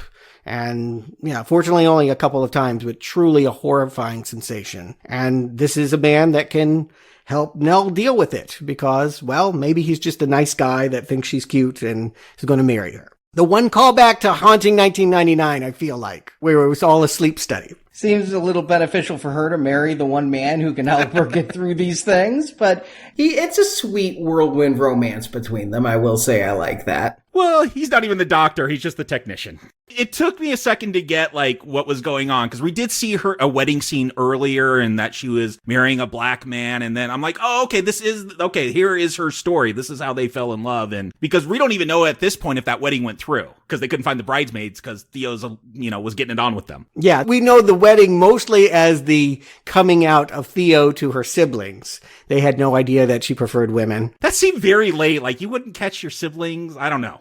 If I had a sibling... Theo probably doesn't mess with anybody. I mean, I think her promiscuousness is relatively recent. My guess is that she stayed away from all of them and didn't really connect with anybody for a while. And then, yeah, now she's starting to allow herself to have sexual relationships, but not long-standing ones, just one-night stands. I mean, the saddest thing with this wedding is she wants Luke, her twin brother. It's a twin thing. She wants him to show up. He does, but Shirley doesn't want him there, and she pays him off. Go be a junkie somewhere else. Don't ruin your sister's day. And I understand that, but I see both sides, and it was kind of sad. It's cruel. Yeah, I mean, clearly, on one hand, Nell is so connected to Luke that she wants him there. She'll talk about it. And in fact, she's going to convince her husband, we need to move to LA because that's where he's going to be to get the therapy that he needs. And God bless this sleep technician for just up and rooting his life and going along with it. But yes, Nell is deeply attached. They do sleep studies out in LA. Probably more of them. Yeah, she's deeply attached to her twin, and at the same time, Shirley's right. At some point, you have to cut people out, and if this guy was going to show up high and take all the attention away from Nell and ruin the day, best he not be there. But it is the bent neck lady that comes back. When they move to LA 8 months later, she has another sleep paralysis episode, and it manifests itself in the J-horror girl killing her husband. Or at least that's how she interprets it. Yeah, it does play out that way. She's, can't move again because of the sleep paralysis. Arthur gets up to turn on the light and just groans and falls over dead. It could be, like she killed him with, I don't know, psychic powers or something. Mm-hmm. To me, this was almost not quite as sad, but as sad as the opening of Up, where you have the entire romance that seems really sweet. Yeah, she was so happy with him. Yeah, she was, and he was so caring, and the way he proposed at New Year's 2015, and then he just has an aneurysm and dies like that. I mean, it was all so compressed. It did feel like a montage of sadness. Yeah, I think that this episode is very skillful. We've had very little of Nell. She's only been important in the sense that we know she's going to die. Now that we're finding out the rest of her story and who she is, I do feel like in the same way that you would love the naivete of the previous Nells. There's something about her because she is so childlike, really, that you just feel for her. You want her to be happy terribly. And the fact that she loses her husband in this way, and again, maybe has to face again with a Hill House specter or some kind of mental illness. Either way, it's a heartbreaker. And we've got the dramatic irony of we know she's going to commit suicide. So watching all of this and knowing it's going to break her and break her neck is something that makes it hit all the harder. This is a great episode. And it's Luke that kind of kills her, right? Here's the deal. They're so interconnected that if he's going to go to rehab and be successful at kicking drugs, she can't take her psychotropic drugs anymore. She has to go off her meds in order for him to stay off his meds. And so we have this scene where she drives him to rehab and he's like, well, I just want to get high one more time. God bless her. She goes and buys that heroin and lets him shoot up in her car. I was so worried. I'm like, she's going to get arrested. I thought arrested, raped, attacked. Yeah, it's a bad scene in downtown LA. And he's shooting up right there in his toes in her car. She makes a decision right then and there of okay, I can never use again. In order to make sure this never happens, I'm going to go off my meds. And that's maybe the spiral, right? This is what sends her into killing herself. You just explained something for me. That was very helpful because, we get this scene. She goes out to buy the heroin. Luke sees something in her purse. I just thought it was a prescription bottle. I'm like, why is he freaking out about that? Okay, it's because she can't do her meds if he's doing his heroin. Right. They feel everything together. And so that's the sacrifice she makes. And consequently, she starts just flipping out. She has a therapist. Nice callback here. Russ Tamlin, the original Luke. Oh, okay. He's now playing Dr. Montague, giving her consultation, giving her these meds. I did not recognize Jacoby. Yeah. Oh, yeah, that's him, for sure. And he definitely was happy to do this part. He was glad they called him. He's the only returning cast member from the 1963 movie. Might have been the only one alive, quite frankly. Only one alive, yeah, I was going to say. But yeah, he was happy to do it, and he thought it was quite ironic that, like, this was the last movie. He said, I'm retiring after this. This is the last movie I'm ever doing, and I'm working with an actress who this is the first movie she's ever done. He felt a real cyclical connection with her in these scenes. But yeah, like, he's like, are you taking the medicine I prescribed to you? And she's trying to lie, but we can just see. She's lying badly. She's destroying all her relationships. Theo, like she makes Theo come over and like, tell me my husband is still in this apartment. Tell me his ghost is still here. She ends up breaking up with Theo. They never speak again after she kicks her out in this rage. She goes to Steven's book reading and totally embarrasses him in front of all of his fans. Like, this is behavior she wouldn't do if she were on her meds. Yeah, I think they make that clear, and that's all so much the worse when her doctor's like, oh yeah, you should confront that house. It's just a pile of wood. It's a corpse. There's nothing to be afraid of, and that plants the idea. Right. That would be the psychological take on this. You just need exposure therapy. Like, there's nothing to fear. That's how people get over fear of heights, fear of spiders. You just go confront it, and eventually you realize there's nothing to fear at all. Except when it's an evil house that wants to eat you. Unless the spider's poisonous, I have fear of scorpions and cobras. I'm not going to go confront them. It's wise to be afraid of poisonous animals, but if it's impairing your ability to leave your house or something, that's an entirely different thing.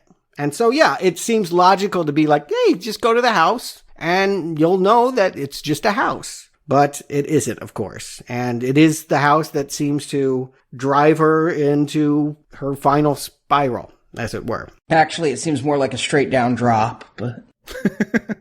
No, but she dances all over that house. She's reenacting her wedding. Right. Exactly. Hill House has seduced her. I do think it's a canny mix of, like, to her, it's all of her family together at last. It's a happy moment. Yeah, Luke is at the wedding this time. Yeah, he's looking clean and sober. My husband is still alive. Why wouldn't I be wanting to be here? Why would I ever leave? Really, the theme that becomes very pronounced in the second half of this series is the idea of why go out into the world when it wants to kill you? Like, maybe being in a haunted house forever is a better alternative than living your life. All right, this is something I actively dislike about the resolution of this series. So, I mean, isn't the house also trying to kill you? Well, I mean, of course, anything can kill you, and it will be cited. The housekeeper will say the house eats you like anything else. It's no different than anything else. But there is a sense that, again, we'll get into greater detail, certainly when we hear Olivia's story, about the fear parents have about letting their children make those mistakes, go out into the world and get hurt, get hooked on drugs, go through those things. As a parent, you don't want to see them leave you. You don't want to see them get injured. And so, yeah, coming home is, on a certain level, killing herself, but it's also protecting herself from all the pain that she experienced. I mean, this confirms my idea that nostalgia is toxic. You can't go home again. Like, yeah, it's going to kill you. It's not healthy to think that is the best time of your life. And I do think if you're going to do Hill House in any adaptation, you have to have Nell going up the spiral staircase, and maybe she jumps, maybe she's not, but you've always got to include that. The fact that it's the very center of this series, the centerpiece of the show, the thing that is going to impact everybody else, feels very well positioned, very well written. And just hurtful when she sees her mother at the top. She thinks she's getting a necklace and she's getting a noose. Yeah, there's that locket they set up earlier that had the pictures of the twins, and she would get her own someday. And now she sees her mom giving it to her, and now she's got a rope around her neck. So was she mentally ill, or was she just obsessed with her mom's suicide? I don't know. You were asking earlier whether she did kill herself or not, Arnie. What is your beat on this? I honestly don't know. I mean, it does feel to me like she is the only one there, but she's being tricked into the suicide by hallucinations that I believe are caused by ghosts, not by meds, because later on there will be way too many shared delusions for it not to be ghosts. Yeah, I do think Nell does have a mental illness thing. Like, again, it's 100% of each in this, but I would write hers off to mental illness. And this could have been accidental. Like, it's not even, we saw earlier in a flashback, the mom telling Hugh, hey, clean up those ropes or there's going to be swinging bodies. And I guess he never got around to putting those ropes away. And so there's a couple too many cringeworthy lines like that foreshadowing. Yeah. But again, if you're in this state of deliria where you're dancing around a house because you think you're at your wedding and you think your mom's putting a locket around your neck, like it could have been a total accidental death. She fell off this ledge and got her, head wrapped around the ropes. I think you could all predict as fans of the book, as people that have seen the previous movies, that she was going to go through with it and die. And certainly we know by this point that everyone is, the body has already been on display. Like, we know that she's going down here. I don't think that many people are going to realize that she is her bent neck lady, that she will continue to drop through previous scenes that we already saw and haunt herself. I love the way that's revealed, the camera work, or it's not really camera work, the CGI of her falling through the ground from scene to scene. But I had figured out that was going to be her much earlier in the episode, but it's still a very visually exciting reveal. And I thought, again, it was this is why I had to take a break. Emotionally exhausting for me. Like, thinking about someone with a mental illness, and like, when you suffer from depression or something, like 9 times out of 10, you're suffering from something. Something's wrong. You just can't do anything about it. So like, looking at her, at these times since she was a little girl, if this bent neck lady is, her realization of mental illness, like knowing something's wrong with her, and just that's coming up over and over, and like, that's what ends up taking her life. I don't know. After this one, like I said, I had to hit stop it and just take a break for a day. There are many people that suffer the belief, certainly if you're depressed, that there's no point to life, that why are you alive? You're just going to be dead. And this seems to be almost confirming that. Your whole life, it was always going to be this. And even though you thought you got away for a little bit and got happy and married and all of that, it was all so that it could be taken from you. And that is kind of how depression works on your mind. Whether you want to say it's a house infecting her mind, or you want to say that it's a genetic illness, undiagnosed or untreated, it doesn't change the fact that this is a really hard moment to process and experience. Whether you guess the trick of it or not, it still hurts a lot. It does. It turns out I really liked this character in this episode. Seeing this was a hard fall. This TV show is not the only one that can do that.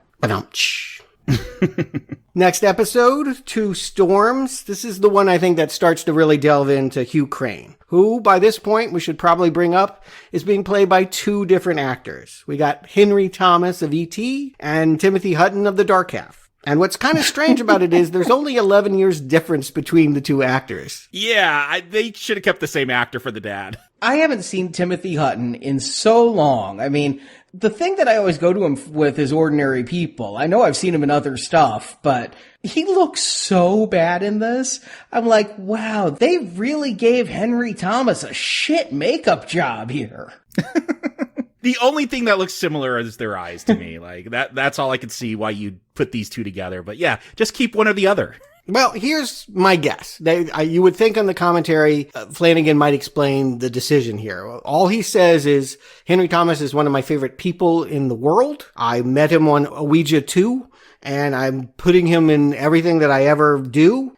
He was, I think, unfortunately cast as Jack Nicholson in Dr. Sleep. Less successful there. But wasn't he also the child molester dad in Gerald Games, where Olivia, the actress playing his wife in this, that was her as a kid? Yes. Okay.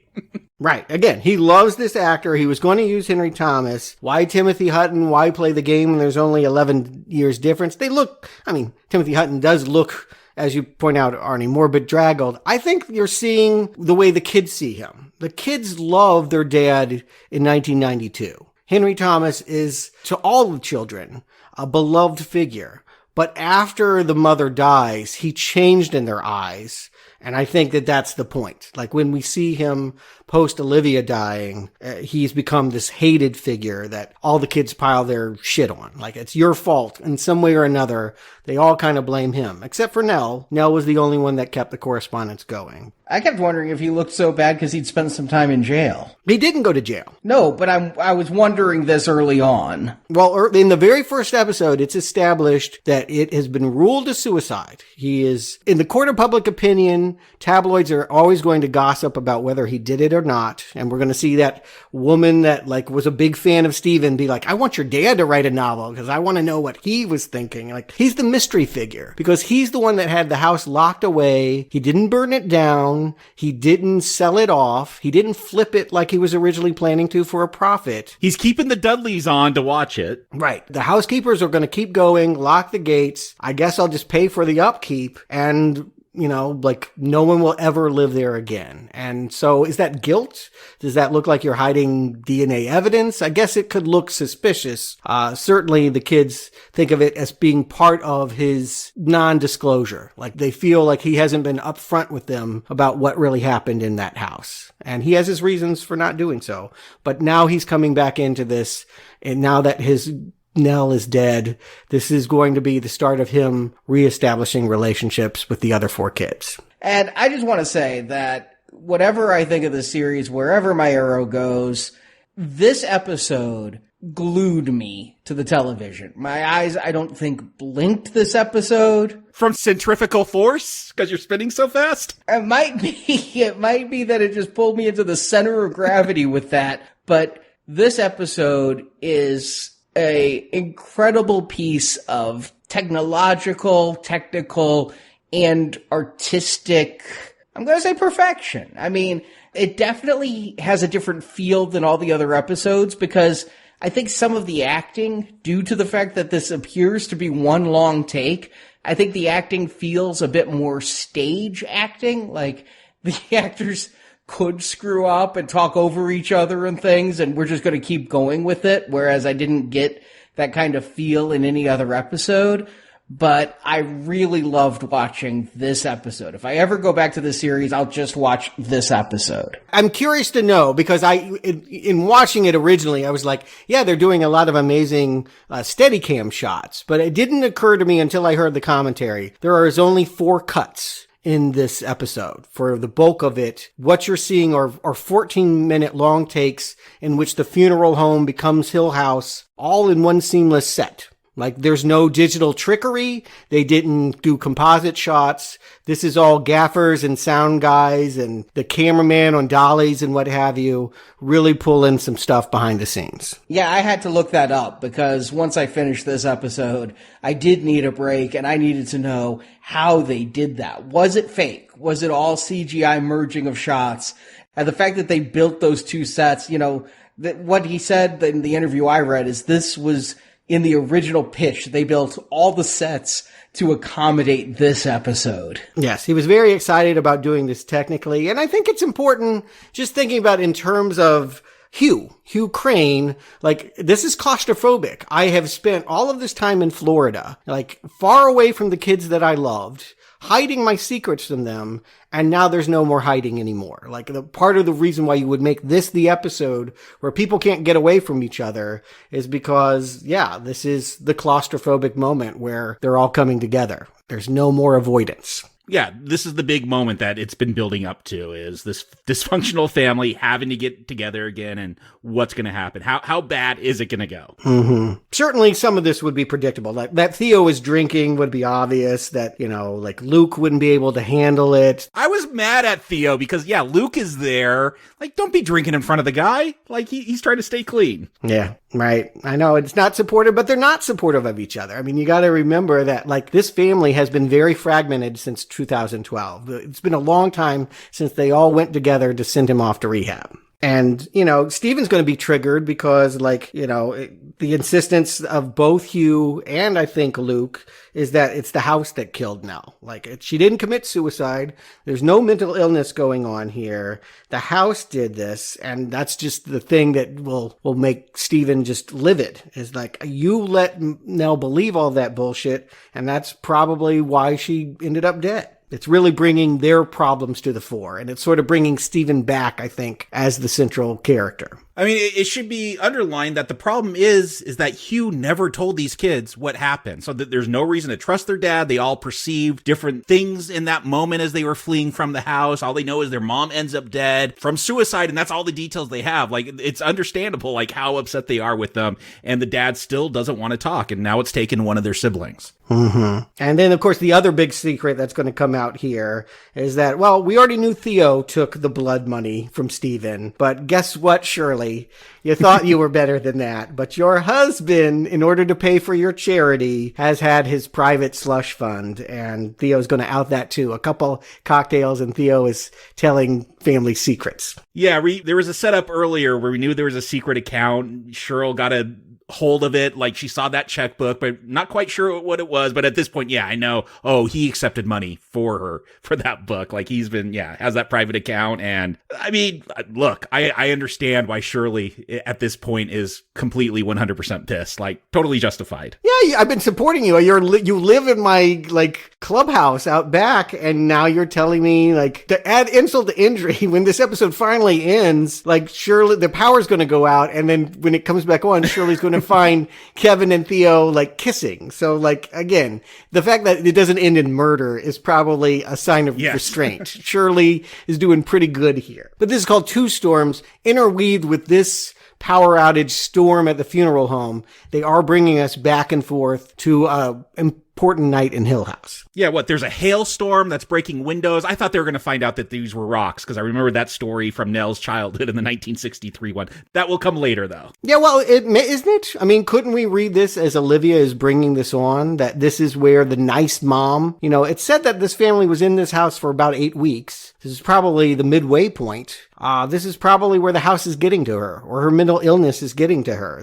The claustrophobia is getting to her. Something is happening to Olivia, and maybe it's manifesting in microstorms, storms that aren't hitting the Dudley's house just a few, miles away, but are completely blowing out this house. This hail could be created by Olivia. Yeah, it does go back to the rock storms that were talked about in that first movie and things. Yeah, and this does feel like a real moment of Olivia having an episode with her mental illness. At one point, Nell is going to go missing. The parents are going to go upstairs to go looking for her. Hugh's got to go back downstairs because his batteries just won't keep that flashlight going. And we just see Olivia wandering around this house. And again, this is cool because it's all like long takes, and like she'll go in a room, the statues are looking one way, she comes out of the room, the statues, like at least one of them is turned around, is looking a different way, and they'll keep switching that around off screen so it's different positions. And yeah, she feels like she's in this trance as she just wanders around from house to house seeing each ghost. Yeah, we're starting to meet we'll never get the whole family of Hill in this backstory, but we do understand something that we were watching in earlier episodes. The kids were playing with some kind of antiquated intercom system where there's all these tubes and you can talk to somebody by, like it's like a pre-phone device. And they heard an elderly ghost calling for Clara. This elderly woman is Hazel Hill. Olivia is finally going to see her in the bed. Yeah, we saw a reflection of her earlier. Luke saw when they were playing with that intercom device. He sees that reflection, Clara, like come out and scare him away. And Clara is their housekeeper, Dudley. Mrs. Dudley is Clara. She took care of this woman. She'll later tell a personal story about how, that this is kind of reminding us of that 1963 story where the child that grew up in Hill House never left that bed, right? Like, I kind of feel like she's the woman that went from 6 to 80 and never got out of this bedroom. Yeah, it had a lot of callbacks to, again, the previous movies, the banging on the walls, because since we never had the invalid mother here for Nell, I thought that was just going to be something ignored. But again, when I'm looking at what makes a Hill House movie, I'm guessing that is part of it. But Nell is, again, it sort of sets up the idea that Nell is going to disappear from this family. The fact that it's going to be realized that when they actually find her, she's going to claim, I was always standing here in this spot. You couldn't see me, but it was almost like the house swallowed her.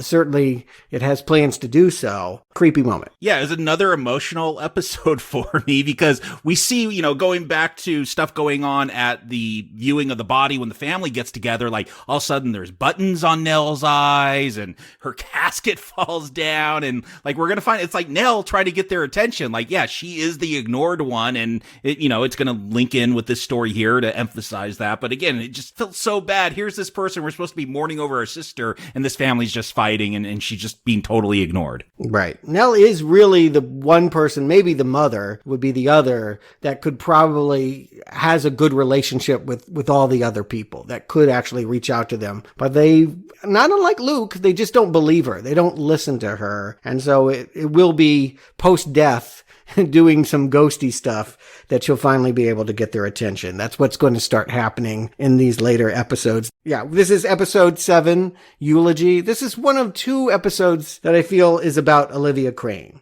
Carla Gugino, we've already talked about how she was the star of Flanagan's Gerald's Game. She was just coming off of that, and he brought her in. Flanagan was so impressed with her ability to work in one location, the minimalism of that storyline, he brought her back. And apparently her husband is here too. Throughout this series, I only caught it sometimes, but if you freeze frame on stuff, there are ghosts throughout, almost in every scene. Oh yeah, yes. There are people standing in the shadows. There are things going on. Bruce Greenwood, the husband that dropped dead of a heart attack after he handcuffed his wife to the bedpost, Gerald, as it were, is somewhere in here in the early scene too. They dressed him up as one of these figures. Now that we're seeing her really still in Hugh's life. What's kind of interesting, we might have noticed it in the previous episode, but Hugh is kind of like talking to things that aren't there. We're going to realize that he still sees Olivia in his bed, giving him advice, helping him on how to navigate this funeral and get back in touch with his kids. But she's the one there, like telling him to, connect with Theo, tell her that, that it's not over between her and Shirley, even though she kissed her husband. Tell Luke he's proud of his sobriety. Yeah, she seems to have pretty good advice, which again, I'm so jarred by that moment she yelled at Nell for writing on the wall. Like, now I'm always suspicious of her, but yeah, it seems like she's got pretty good advice. We'll see one time Hugh won't listen to it, and when she's trying to tell him to stop and just shut up, and he keeps going. But yeah, it seems like whether she's there or not, and we did see Hugh when he was sleeping in that bed in Florida, like an arm comes and holds him, and maybe that was a dream, maybe that was her ghost, but she seems to be a positive force in death. I think it gets mentioned later that this is all in his head. Like, this is his idea of Olivia. Yeah, he's taken some kind of pills at the end. They say it's for his heart, but I'm not 100% sure if that's true. Yeah, I was wondering about that. Yeah, I'm not sure that this is really her ghost. Or it could just be this is how he copes with it. Maybe he has just literally cracked and he just has to talk to his wife. Yeah. I mean, I do think it's just a theme of this. I mean, we'll see it quite literalized in the last episode.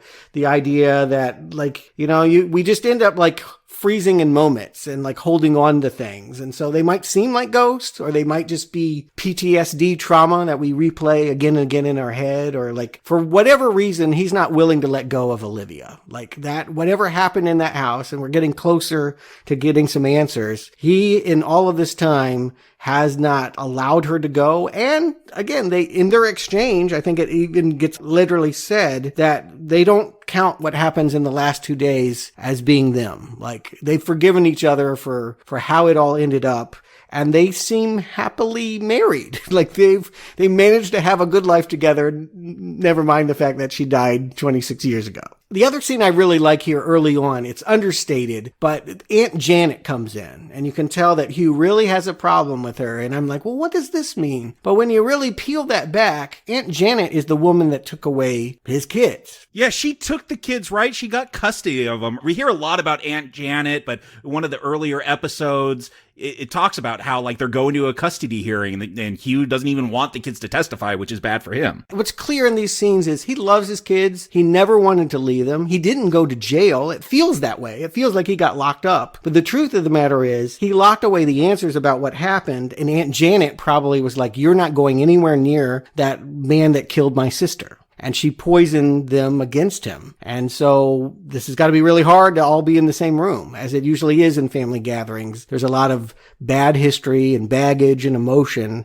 that's coming out now that everyone's here, conducting the funeral, driving to the gravesite. And I'm glad that the supernatural aspects seem to be ramping up episode over episode. It's how it should do it in a haunting movie.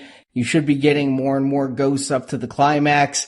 I still feel like we're very heavy on the family drama, and I've come to realize I don't really care a whole lot about this family. I care more about the ghosts and the mystery than I do about their interpersonal drama. And so the more they argue, the more I'm disengaged, but the more supernatural stuff happens to Olivia, the more I'm coming back to it. This is curious to me. I really, if you don't mind, if you could elaborate on why that would be. It sounds to me like you're not saying the movie's doing a bad job with the family drama. You're saying I don't want to process family drama? No, I don't find it all that interesting the way it's done here. There are family dramas I like. Ordinary People is a movie I hold very dear. I love that movie, but I think that when it comes to family dramas, I am going to be very picky. I want only the best and the most unique. And why is Ordinary People better at it than this? I believe that their interpersonal relationships between Timothy Hutton and his mother, and between the mother and the father there, are something that I don't see regularly, whereas this does feel like trite primetime NBC family drama. Trite is a word I never have experiencing this. No, I would not use that one. What a damnation. I mean, just like a knife in my heart hearing you say that. You feel like this is highly original family drama with the constant arguments? I feel like this drama is killing me to watch this family who loves each other so much tear each other apart. It absolutely is heartbreaking to see all of this struggle.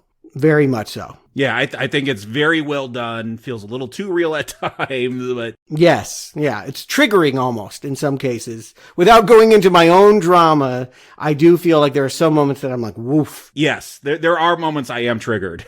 Okay, we're going to back away from this and give me some ghosts, because I don't want to deal with that right now. And so, yes, we do get some ghosts. We get some Olivia ghosts specifically at the gravesite. She's popping up there to grab Luke and remind him that he's not going to survive his addiction. She's going to be the one that destroys the model of the dream house and, you know, in the office of Shirley. The Forever House, Stuart. Yeah, we already know what the Forever House is going to be by this point. Yeah, this is a dream that unrealized. This is what Mom wanted them to live, and they never did. Yeah, there was that really neat, spooky moment earlier where, like, there's so many different blueprints for this house. Olivia had to go and, like, consolidate them to, like, make a final version, and there's this pattern written all over them, and it's, like, the footprint of that Forever House that she designed for them to move into once they sold this one. Yeah, and again, like, this is where we're seeing Olivia in the past. Yeah, slipping in that moment, but like, I also think this is around the same time where, like, you know, maybe the screwdriver things happened, maybe not, but I feel like it's around this time we're starting to have empathy for Hugh. Like, Hugh is struggling in the basement to try and clean up all of this black mold that happened after this storm that nobody can even find on a weather map. Now, you want to have me have sympathy for a character. Let me have them fighting black mold in a basement. There's something I can really sympathize with. Right, and sticking their hands in fans because Steven wants to help, but doesn't know how to unplug, or, of course, he gets tricked into it. I think he did unplug it, but it's the ghost plugged it back in. But we never see it unplugged, right? I mean, I didn't rewind, but we see a close-up of the outlets. We see Steve go to unplug it, but we never... Again, I think that is the trick of this film. They're gonna shoot it in just a way. Again, maybe he did, maybe he didn't, maybe it's mental illness, maybe it's a ghost. It's not gonna commit either way. All I'm saying is in the early parts, maybe you believe the kid's line that it's all Dad's fault. And here, I'm seeing Dad struggle. I'm seeing Dad trying to please everybody, and it's just not working. And he knows his wife's going crazy. He's turning to Mr. Dudley and what should I do about this? And Dudley has this kind of heartbreaking story of his own about their own child that's died and what his wife has went through here. They've had experts come in and look at the mold, and like, nobody can get rid of this stuff. They seem to clean it up, and then the next instant it's back. It's supernatural mold. Am I the only one who thought the Dudleys might be ghosts? I didn't know how the Dudleys were going to be important. It is a surprise how they're utilized in the end. I did not think that Abigail was real. They just seem to know so much, and the way they acted and things, and the fact that we never saw them outside the house. They're older. You could assume they're dead by the time we're in the present time, but there was something about them that just made me think they might be supernatural. I mean, they're more well developed for this than we've seen them before. That's the biggest difference for me. So I guess that's why I bought into them being real. I never thought they were ghosts. Yeah, they have their own trauma connected. They already know what this house is capable of. And they've stayed on for financial reasons, what have you, and they'll stay on beyond this for Abigail. But yes, they seem to know that when things are going wrong for the Crains, that it is Hill House to blame. And this is where we also find out that, that bootlegger ghost that Luke saw was actually William Hill. He was, I think, I'm putting one and one together to equal two, but I think what must have happened was the cops came to his house. He bricked himself inside to hide from them and then couldn't scratch his way out. He ended up killing himself by sealing himself away inside the walls of Hill House to hide from authorities during the 20s. Okay, I didn't quite get that. I just thought he went crazy like so many people in this house did and walled himself up, and then that manifested into sounding like rats were in the wall because of that scratching. It certainly works in a Poe way. If you just want to see it as some kind of telltale heart, it's scary to think about scratching in the walls. You know, Poe did write a lot of stories about rats in the walls and things, too. So I thought for sure where there was going to be a scene with the rats coming out. And I think this is, again, that theme again that we already hinted at, is the idea of like, are you better off inside the house or outside? Would he have been better going to jail or dying inside the walls of Hill House? Is he protected as a ghost living, air quotes, forever? Or are you better off getting away from such an evil place? Is a debate. I feel that the show does not tell us enough where we can make a judgment call of that. I mean, it seems like you can be happy in that house and it's not turning you into some demonic creature or something. So if that's the case, then if you're just yourself and have an eternal life in that house with your wife or something, why wouldn't you want to be there? But also, we're supposed to think that this is scaring the hell out of people. Yeah, why not be beautiful and young forever and not be hooked on drugs and not turn into mentally ill people and betray each other? Again, the case can be made when looking at 2018 that things were better for them in 1992. Case can be made. But we do end with that law enforcement. Sheriff Beckley is the guy that exhumes the wall and carts William Hill out of the place. And then we also have in flashback that he takes this voluntary statement from Hugh, that Hugh doesn't think he needs a lawyer. He is happy to tell them things that he knows, but we can see that the law really does believe that he's guilty of something, that he has 3 hours in his story he can't account for. And this episode shows he spent that time in the Red Room, that red door that no one's been able to get inside of. Somehow he got inside there. We're getting closer to what happened to Olivia as we enter episode 8 and Witness Marks. Not about a particular character. It's sort of a return to Stephen. We're going to see him come to realize, I think, the way I interpret this episode is that his theory about mental illness is shakeable. That what he thought would happen in the past could all be explained through looking at the mental state of his ill mother, and now it's provable. Things that he remembers from the house were ghosts. Yeah, this is a rebuttal of that first episode, Stephen Sees a Ghost, where he says he's never saw one, and then he finally sees one at the end. But yeah, the twist here is that he has seen a ghost before. Right. It should be said, prefacing all of this, Luke has run away from the funeral home. He has stolen a credit card, he has stolen Theo's wheels, and the family fears is going out to kill himself. And so we have all the family members in a hullabaloo about what they should do. And Stephen and his dad have piled into a car and are just driving around what's called like Methadone Row. We're just going to go to the drug areas and see if we can just see him on the street. And this is where Stephen finds out that what he wrote about in the book, a passage he just mentions about some clock keeper, never happened. That Dad knows for a fact that he did not have anyone work on the clock on the staircase Yeah, I didn't go back to reference the scene they were talking about, but they're going to show that clock after this point, and so I'm always paying attention. Yes, there is always someone working on that clock. Mm-hmm. Yeah, he's throughout the whole series. I count him 4 or 5 times. They have always somebody at that clock, but that's a ghost. And what his story is, we don't know. The important thing is Stephen can no longer cling to the idea that all of his family is nuts. They were traumatized by supernatural spirits. But here, Hugh knows where Luke is going, but doesn't let everybody else know what he saw. And there's a lot of Olivia appearing for him, kind of guilting him. And I didn't think that was actually the ghost of Olivia. I thought that was his own conscience personified.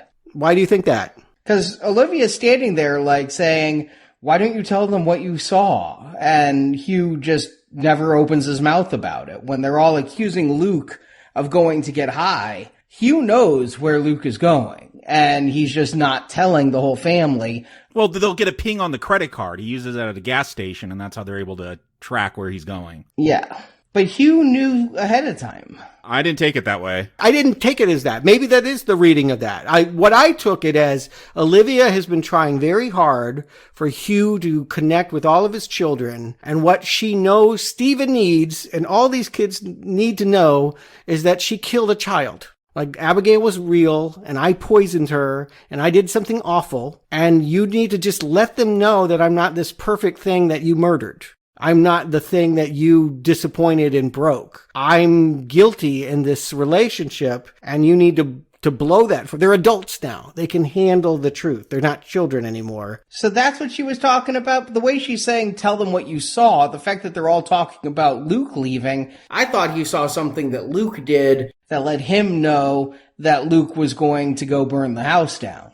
In the Red Room, maybe, I'm not going to say for certain, but I know that ultimately what we're talking about is what Luke saw, what the cops are wanting to know about. Those 3 hours all have to do what happened in that Red Room. And it changes how you see the characters to know what happened in the Red Room. Yeah, that's how I took it as well, is that, again, it's always about trying to get Hugh to finally just be truthful about what happened, because that is the source of this trauma. And meanwhile, we do have Nell trying to bring her sisters together. She knows about this fight. She remembers how the intense knocking got them to come together, so she's going to try this trick. It's worth pointing out, this is Halloween. Nell killed herself on October 28th. It's been a couple days. Kevin's got to take these kids trick-or-treating. You forget that. Yeah, where you get a whole thing about the son, like, wanting to dress up as Daredevil. Because it's Netflix. That's why. Now I get it, because he dresses up as that first season Daredevil version. Okay, it's all clicking now. Yeah, I did think it was weird. It's like, oh, we're going to bury your aunt, and then we got to go trick-or-treating. Right. And so, again, Nell is playing this knocking game, and it's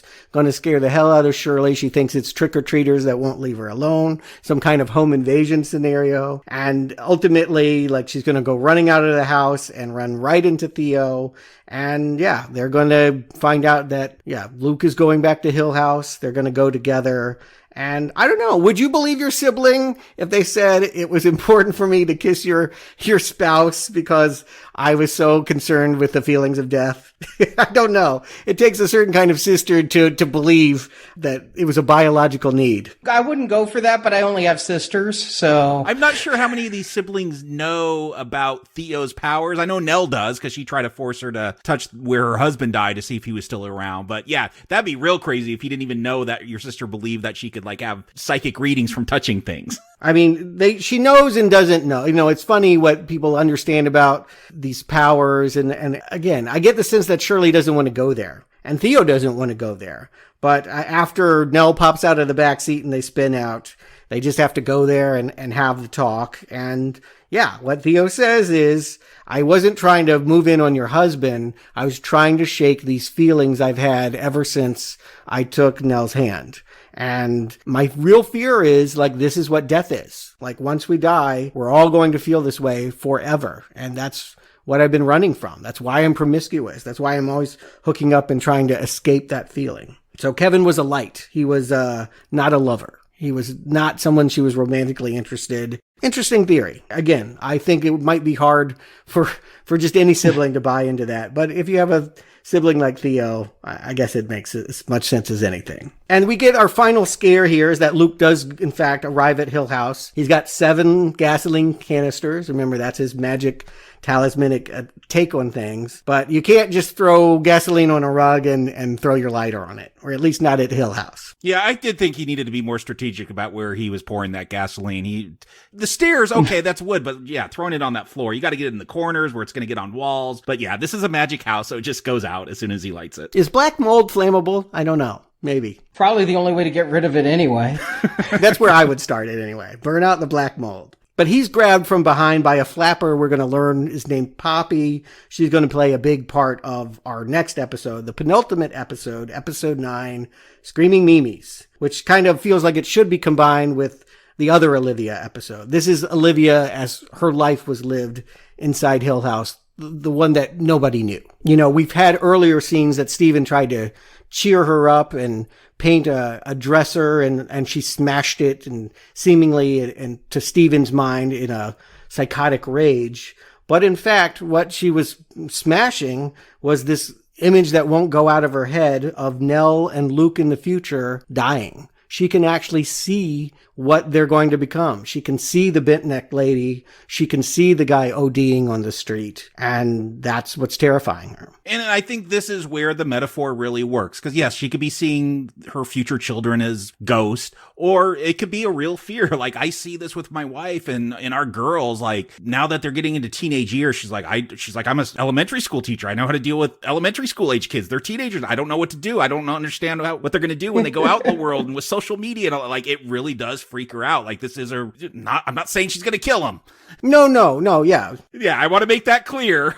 But no, that fear is very real. Like I've seen it. Yeah. And I've really recently, it's funny how you catch something at the right moment, but I can't tell you, I've had 3 different conversations, 3 different people that are dealing with empty nest syndrome that are like, my kid just went to college and I don't know what to do with that. And, Olivia talking about wanting to freeze her kids so she can keep them young forever is, I think, a very relatable. Oh, my parents used to say that to us all the time. They're like, we wish we could freeze you so you stop growing up. And yeah, like I heard that from my parents didn't want to kill us. I want to make that clear. But like, this is a real thing you go through. No, yeah, but Hill House is going to exploit that. Oh, great. Yes, of course. Well, we can give you an option here. Your kids don't have to grow up. You don't have to let the real world get them. In fact, it's better if you just take care of them. You're their mother. Take care of them forever here. And we have this really haunting scene. I think it's used in some of the trailers with good reason. Even in the context of this,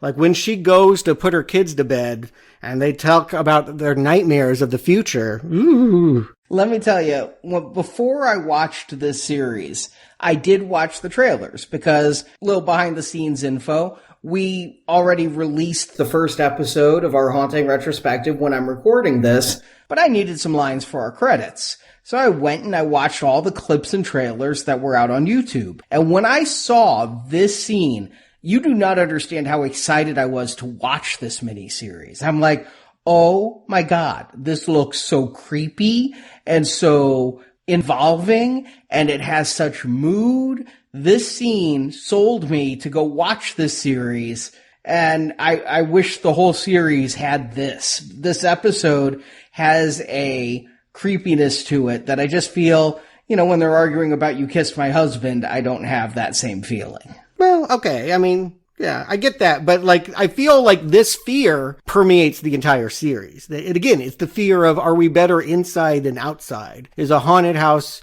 a better alternative to a world where we fail? But how haunted is living in this haunted house if you become a ghost? Can you just hang out? I mean, I guess it would get boring, but that's what it looks like. Yeah, I mean, again, I think that, it's a metaphor for death. I don't know what happens after death, but I choose to live. In this house, it looks like you just literally are there and people can come and visit you. It's like you're a shut-in, but it does not feel like death to me. This does not feel like a metaphor for death. This feels like eternal life. I don't know. If you're going to stay in one place to me, that's stagnant. That's not life. To me, that's COVID.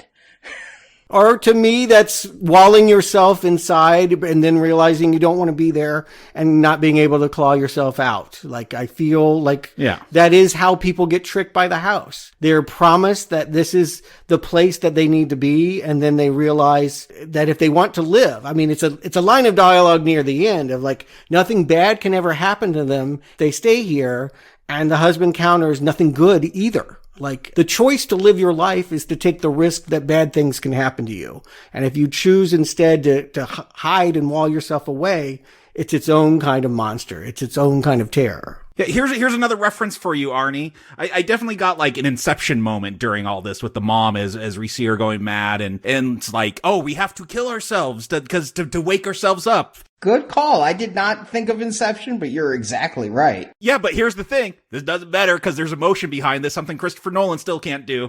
I thought Inception had, of all the Nolan films, Inception's got like most of it for me because of the thing with the wife. No, but this, again, it does, a similar thing, but to me, it's so much stronger. And I gotta ask, like, does Olivia, she suffers from migraines and also Munchausen by proxy? Like, we saw that mom in The Sixth Sense that's poisoning her daughter. It's a real thing. Like, you want to harm your kids to keep them close to you so they can't grow up, so they're dependent on you. Right. Or, like, we've seen these people that have blinded themselves to prevent themselves, like, all the self-injury that's happening as preference to the idea of facing the world. Do I want to see reality, or do I want to like hurt myself to protect myself, to wall it all away? Yeah, Poppy is here as the temptress. She's the one that, like, I don't know enough about this story, but it was mentioned that William Hill met Poppy in an asylum, that he at some point was institutionalized. She was institutionalized, and they had crazy babies that one didn't live, and one, like, we see the boy, he's like in a wheelchair or something like that. They didn't turn out well. And Poppy talks about her daughter choking on air and what have you. Again, is this because they were bad bloodlines, or God knows, maybe even incestuous or something? Maybe it's his wife's sister. Not enough is known to really be able to read into that. I don't think I need it. I think there's just enough of the ghosts to inform what's going on with Olivia, for my taste. I come to the conclusion they probably killed their kids because Poppy's nuts as can be. Yeah, I figured Poppy did something similar that Olivia is going to attempt. Right. And, how much do we know about the Overlook ghost? Who was the guy in the bear outfit blowing the guy? Like, there's a lot about Kubrick's version of that lives in ambiguity I'm comfortable with. Now, you can read the Stephen King novel, you can watch the miniseries, find out more about that, but sometimes it's better not to know. You don't want to over-explain the terror. The point is, Olivia can sense that enough bad is going on here in her thoughts that she could potentially hurt someone. Certainly when she grabs that screwdriver, threatens to drive it into Hugh, wakes up with it right on his neck. Time for you to go see your sister, right? Time for you to take a break. We got to get you out of here. We probably should have done it a while ago, but she can't leave. She goes to that motel instead of Janet's house. Is that the one Nell was at earlier? Yep. Yeah, they're all going back to that same room, the way station, before they go back to Hill House, and she's going to have her tea party with Abigail. Luke, before she leaves, asks if he can have Abigail over for a sleepover. She's real. She's in his bed when she comes back. I did love that moment because kids are like this, and, it's just how they are. Oh, your mother's having a psychotic break, but you're a young child. Mom, while you're leaving because you're crazy, can my friend sleep over? Yes. Poor old Luke, he's only 6 years old. What could he possibly understand about any of this other than he's frightened? And Abigail gives him comfort here. Of course he would, want somebody there in the bed with him if a tall man in a cane is coming every night for his hat. And yeah, like, this is kind of a shining moment. Like, the idea that your parent could hurt you is going to traumatize you. It will make you inject heroin. It will make you really, really a damaged person if you're woken up in the middle of the night to have a tea party with rat poison. Yeah, and it wasn't until we see Abigail, she's the first one to drink that tea and fall over, foam at the mouth and die. I'm like, oh, okay, she was real. Like, that's not a ghost. Like, I thought even up to the moment where they're walking up there, because this mom sees ghosts. So I'm like, sure, of course, maybe she's just playing along this make-believe game with her children. But when that kid drops, I'm like, oh, she just killed a kid. See, and it's weird. The whole reveal of Abigail is weird because now that there's an extra child we've never seen before, going with them into that kitchen. We've seen her. We have seen her in the background. Luke has seen her many times. No one else has ever seen her. It's kind of a Bruce Willis, Haley Joel Osment relationship. It just does feel convenient that she's the first one to drink the tea. Of course, it would be the red shirt. Kirk, Spock, and McCoy go down, and who's going to drink the tea first? Oh, that guy in the red shirt in the back. I don't know. That makes it even more horrific. Because, okay, it's tragic if a mom poisoned her own child, but okay, mom went crazy and tried to kill her. But she took another innocent life, outside of the family. That seems almost more transgressive. And that was what the cop mentioned a few episodes ago. Of there was another body. It's not just Olivia. What? There's another body? Well, here it is. But they didn't find the body, right? The body was going to be buried and never found. The cops don't know about this body. Or maybe he was referring to the body in the wall. You're right. Okay. I'm getting confused myself because he was there to collect William Hill. And so he's not referring. You're right. He won't know about Abigail. That's what I thought. Yeah, it could have been William. The Dudleys are very understanding, maybe because they know the secret of this house. They're still going to be with this child. It will be revealed towards the end, that stillborn baby that they had a story about. They still see that baby in the house, and maybe that's why they wanted to stay as caretakers for so long. But I don't know. We just killed your child that you kept secret from the world because, again, following the themes of this, they didn't want any harm to come to this child, so they kept it a total secret, and that's what brought it harm because no one thought it was a real kid. But, I don't know. They take it pretty well. Yeah. It's upsetting. Again, I think anytime you're seeing parents harming their children in this way, the fact that she's using language that makes us think earlier about, she calls them kittens and bugs and all of that. We're thinking about what happened to that box full of kittens. And we're like, yeah, I guess that is potentially going to be these children. I understand why Hugh got all of those kids out as fast as he could without taking Olivia with him when they tore out of that house. He was trying to protect them. But the Dudleys don't need to miss their daughter because now she's a forever child in this house, right? I mean, it's not like their daughter has been taken from them. Their daughter has been transformed, but the daughter's right there happy as a clam. Yeah, I don't know. You might want your live child, though. That seems like a bit more than a dead one. And again, I think you're missing the possibilities of metaphor. In the same way that people visit grave sites and feel like they're still talking to their loved one, that's what Hill House represents to them. But maybe seeing Abigail that way is no more real than Hugh seeing Olivia in his bed. You see them because you manifest it. Maybe, but I wish this show was a little clearer on that. I wish the show remained ambiguous because that's the point. That is the point, is that we do not know how much of the supernatural and paranormal is real. Yeah, I'm perfectly okay with how this film is. I mean, I'll put it this way. I have a relative who lost a baby, just a few days old. And this was decades ago, and they are still haunted by that. They still celebrate that baby's birthday. I very much saw that, with the Dudleys, the people in this house, that it's a very real thing. I think she sees that baby, as a ghost. I would totally believe it if she told me that. It could work either way, Arnie. You're right. Maybe going to Hill House is a way to literally spend time with their kid. They weren't letting the kid go anywhere. The kid was actually disobeying them by befriending Luke and going off for the sleepover. They never gave permission for that. And so, yeah, I guess they got to be pretty upset, but they see it as the house tricking them out of, raising their second child, just like it took their first child. And so, yeah, maybe the best thing to do is just stay there and be caretakers and think about the past and mourn the children that they don't have anymore. The reason why this sticks in my craw is all coming up in episode 10. The answers it quote unquote gives, I really dislike due to the ambiguity. But here it's starting to begin. Okay, well, we're there. I mean, we're not going to take 9 hours to do this podcast. We're at episode 10, Silence Lay Steadily. A tricky episode for lots of reasons, starting with the fact that it tricks you into thinking that Stephen has survived this and is writing his Hill House sequel. That we start here with the idea of, what's my new line? And he's with Lee again, the wife that was estranged. And she's pregnant when he had a vasectomy. I guess he got it reversed. This did fool me. I'm like, I thought it wasn't his. No, but this did get me because I'm like, okay, they're doing that whole trope where you jump 5 years into the future and you're seeing all the changes and then you'll go back in time and see how it was resolved. But nope, this is all, I guess, delusions, visions that they're all getting because they're stuck in the Red Room. Yeah, the truth is Stephen and Hugh just arrived, walked into the foyer smelling of gasoline, and, ghosts are everywhere. Stephen is now seeing the tall man. He's seeing Abigail on the stairs. He's seeing Luke laying down. He goes to see him and sucked into that Red Room.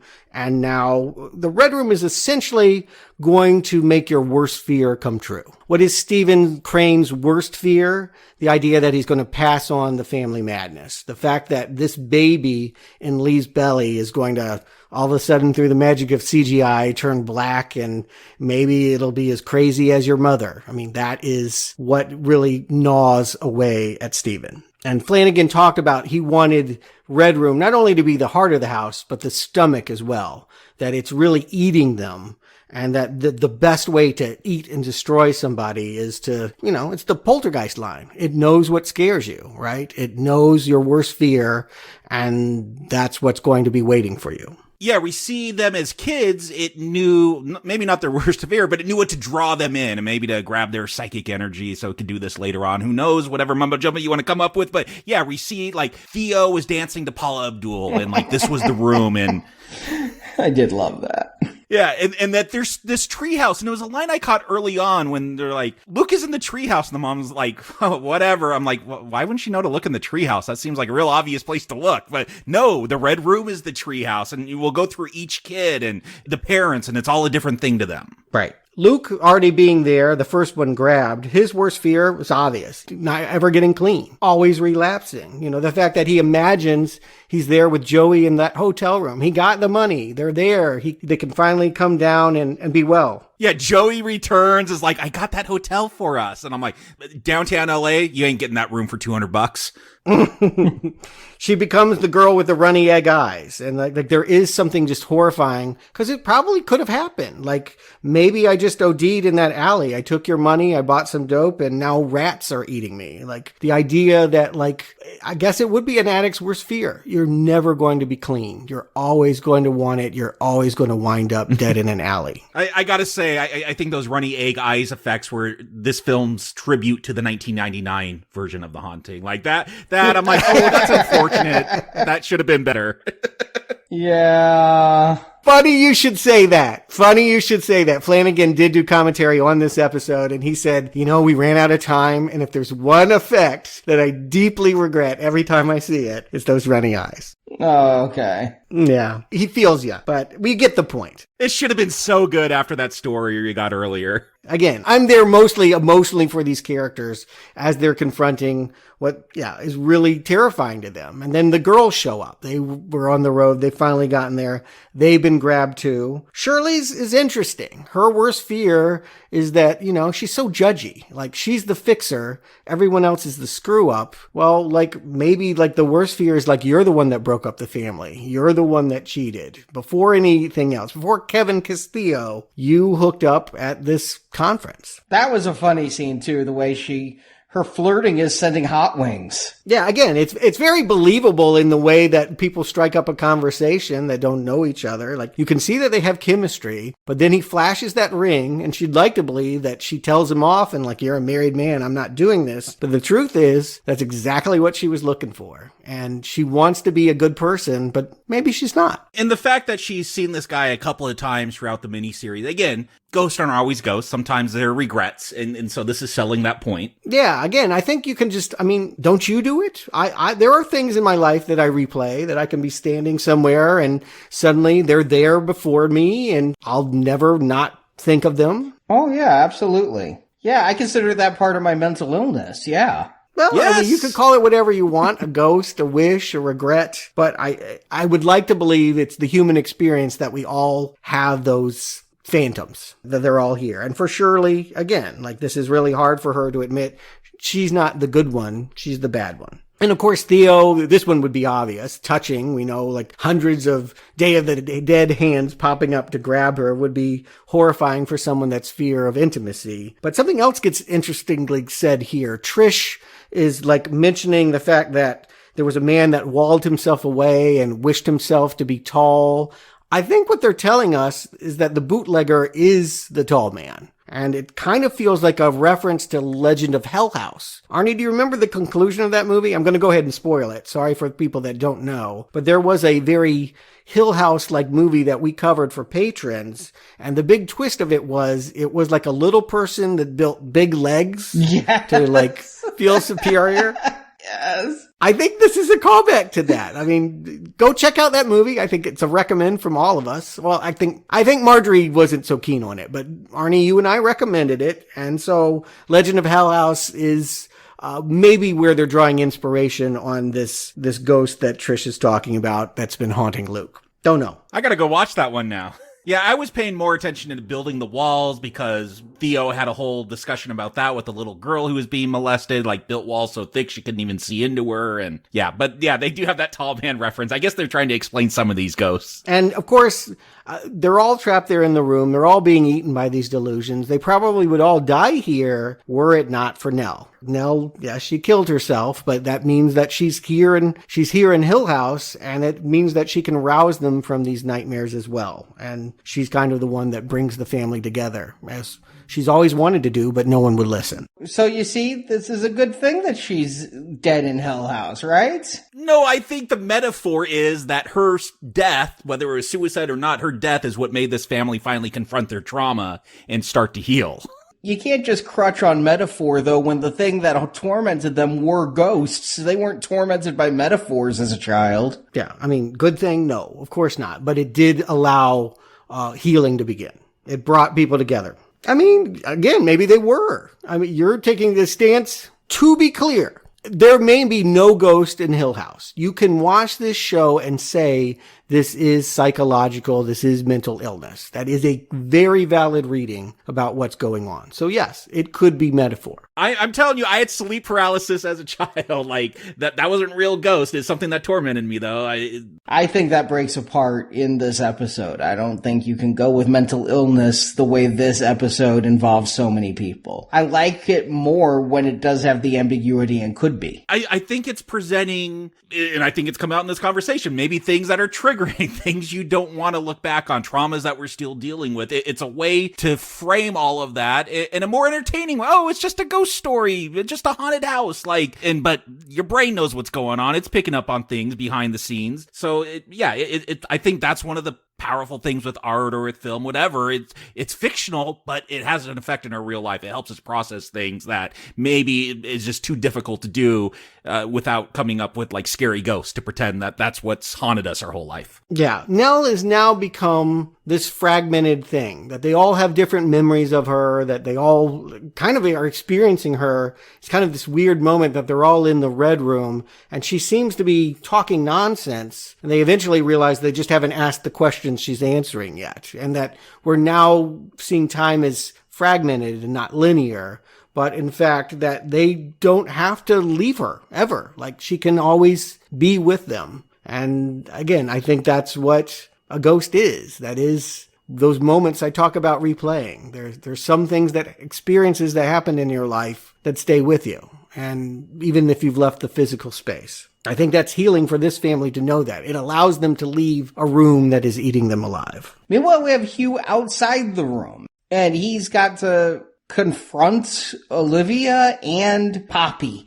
And Poppy is the one ghost that seems truly malevolent here. Like, she's going to try to talk everybody into killing themselves and children. Mm-hmm. Yeah, I do think that she is the ambassador for live in Hill House forever. Never check out. I want you to stay here. She's always got the sales pitch for why the best idea is to wall yourself away from the outside world. And so, yeah, I mean, he's also got his wife asking, like, who have you become? Like, keep in mind, Olivia only saw Henry Thomas. Like, the fact that she's now looking at Timothy Hutton, like, what have you become? Like, who are you now in all of this time that has passed? He has to explain that, like, he gave up his life. Like, in some ways, this is about sacrifice. You know, some people have sacrificed with their lives. Some people have sacrificed for humanitarian reasons. His cross to bear is that he has allowed himself to be the monster to these kids so that they would never know what happened, and specifically what Olivia did in poisoning Abigail. Like, he took that on the chin, and it cost him a lot. It cost him a lot of his relationships. Only Nell loved him in all of that time. But he's going to choose to ghost out here. Olivia's like, why didn't you come and see me for so long? And so he doesn't get to leave again. He's like, I'm just going to hang out here. This is better. I take it almost like a trade. Well, he's dead. Yeah. I take it that he died. He's having some heart palpitations or whatever. He's laying there, like, with a pill bottle next to him, and he said something about heart issues. And again, if you take the idea of the themes of self-sacrifice and people giving their lives to help younger generations, and the way that Theo now helps kids, and the way that Shirley helped the little kid process his grandmother, like, his way of doing that is like, I'm going to give up my life so that Luke can get off the ground. Because at this point, Luke is still kind of like foaming at the mouth and coughing up blood. And I think Dad gives him the strength to stand up. And I think that's the way we're to read that. I mean, this movie is definitely becoming in this episode very highly metaphorical psychodrama. I feel like what we're watching are symbolic acts more than literal things happening. Yeah, I will say, as a piece of criticism with this final episode, is where I thought it did such a good job with its ambiguity. Like, this one does feel like it leans a whole lot more into the ghost stuff. And it's like, oh, it's ghosts all the time. Like, here, because we got to do some scary ghost stuff here, attacking each of the kids and everything. And I was so into, like, the real emotions it was tapping into. Like, this one just felt, again, a little more like, I don't know, maybe this was the mass audiences wanted with a haunting story, is ghost actually torturing people. But I was over that by this point. Well, to hear Flanagan discuss it, it wasn't what necessarily the horror audience wants. I think this episode gets some criticism from people that were like, wow, for 9 episodes, I was really scared. And now it's become this tearjerker. I didn't want to go there. Okay, you preemptively said my criticism is that this one feels so different from the others, and not a good way. Well, Flanagan said he always wanted to go there, 6 feet under, the things he was talking about. Going back to the sentimental was always in his mind, that it is a family story. It's like, I tend to agree. The thing that he built wasn't leading towards teeth coming out of the wall and trying to bite Luke's head off, right? Like, we can all agree special effects haunting 1999 is not going to work. No, I don't want a giant lion flu swinging and biting his head off. Yeah, you could argue, and I think I would say, as if I could go and edit some of this, maybe less talking in general. I feel like there's a lot of blah, blah, blah. This is an extended episode. There's a lot even more that you can see. I feel like, yeah, you're at your capper. You want everyone to get what you're doing. You're over-explaining things. Agreed. I was actually fine when I saw the last episode was the longest. Good. Take your time. Have a good climax. Oh, you're doing this? No. Shorten it by a half hour. This one's 70 minutes long, and like the final one, like 45 minutes, like wrap it up, like resolve everything and end it. Yes. Be that as it may, it's a small quibble, because I can say whatever you want to say about, like, oh, too much, this much, I'd rather have horror. Like, I would be lying if I said I wasn't emotionally, like, devastated by this ending. Like, tears, I can't not watch this. And 3 times I've cried every time. There's no way I cannot experience the pain of what this family has gone through in these final moments. Perhaps one of the reasons I don't like family dramas is I do not get invested in their stories. And so I'm feeling nothing during this. I wanted to feel more fright. I wanted to find out more revelations about the house, the ghosts. Maybe you are, Theo. Maybe you are afraid to feel this. Maybe you don't want to let it in. No, I'm not afraid of it. It just washes over me. It does not come in. This is the exact opposite of the climax I wanted for the series. I'm not going to deny that I can objectively look at this and say, it's okay melodrama. It's not terrible. It's not something I would ever choose to watch, but that doesn't mean I can't look at it and go, it's certainly melodrama. It is certainly over-the-top shorthand, soap operatic type stuff, but it's very well acted, and I think that helps a lot. Right. Yeah, these are characters that have been released, and now what are they going to do? And we see everyone make an attempt to create a home for themselves, a new place. They're leaving Hill House. They're leaving their trauma. They're leaving their mother's death behind. They're stop blaming their father. What does that mean? It means that Stephen is going to go apologize to Lee. Sorry I didn't tell you about my vasectomy. Sorry I wasn't honest and a good husband. So I'm kind of sorry that I cheated a bunch of people out of, like money and for fake stories and what have you. Shirley, she's going to tell Kevin what she did on the business trip 6 years ago. Theo's going to move in with Trish, throw away her gloves. I mean, I think all of this stuff, shorthand or not, like this is profound. This is characters that have truly gone through something and moved on. Yeah, Luke is 2 years clean. Like, this little wrap up, I kind of was expecting this, but it works, because I have been invested with this family. I have gone through the emotions they have gone through. And so, yeah, I don't like over sentimentality, but this gets it just shy of that, where I'm like, yeah, okay, happy ending. You guys deserve it at this point. You've worked through some trauma. It's just shy of it for you. It's way past the finish line of it for me. The part that's too much for me is when they change that line, who walks here walks alone. Now they walk together. Oh my God. Which means, again, they should have all just died there and stayed together, right? Bring this family. I don't know if you see the value of living a life and having experiences. I don't think the ghosts have that. If they walk alone, that's sad. But not if you don't grow. They're not going to have any new experiences. They're just ghosts. Yeah, they could have all died there. And maybe they did, Arnie. It is a fan theory. I want to point out, when we see Luke's 2-year sobriety celebration, he is blowing out candles on a red cake. And it kind of looks like the Red Room. And so maybe they are still there. There are some people that will tell you they never did leave. And this is all delusion. But they live in the delusion happily. You know what? I would go with that as a much better explanation of this ending, because this ending feels too pat and too easy. Okay. I'm not sure how they could dramatically bring a close to something you didn't want to be drama. Well, let's close it out. Jacob Stewart, do you recommend The Haunting of Hill House? Jacob. We've had some discussion, do you want to see your real life reflected in art? And that can be painful. And, family dysfunction, probably everyone experiences. I know our family's pretty dysfunctional at times. And, when it's realistic, like Marriage Story, I don't want to watch that. Watch a real life situation of people just fighting. Give me the Royal Tenenbaums. Give me Wes Anderson. Put that family dysfunction so it's all symmetrical and everyone's quirky. And, I could laugh, but it's also processing in the back of my mind, the real stuff. And I feel those real emotions, but it's just distance enough. And I think that is with horror as just a genre in general, something that's really useful is let's process real life fears through Freddy or Jason or through this ghost or that.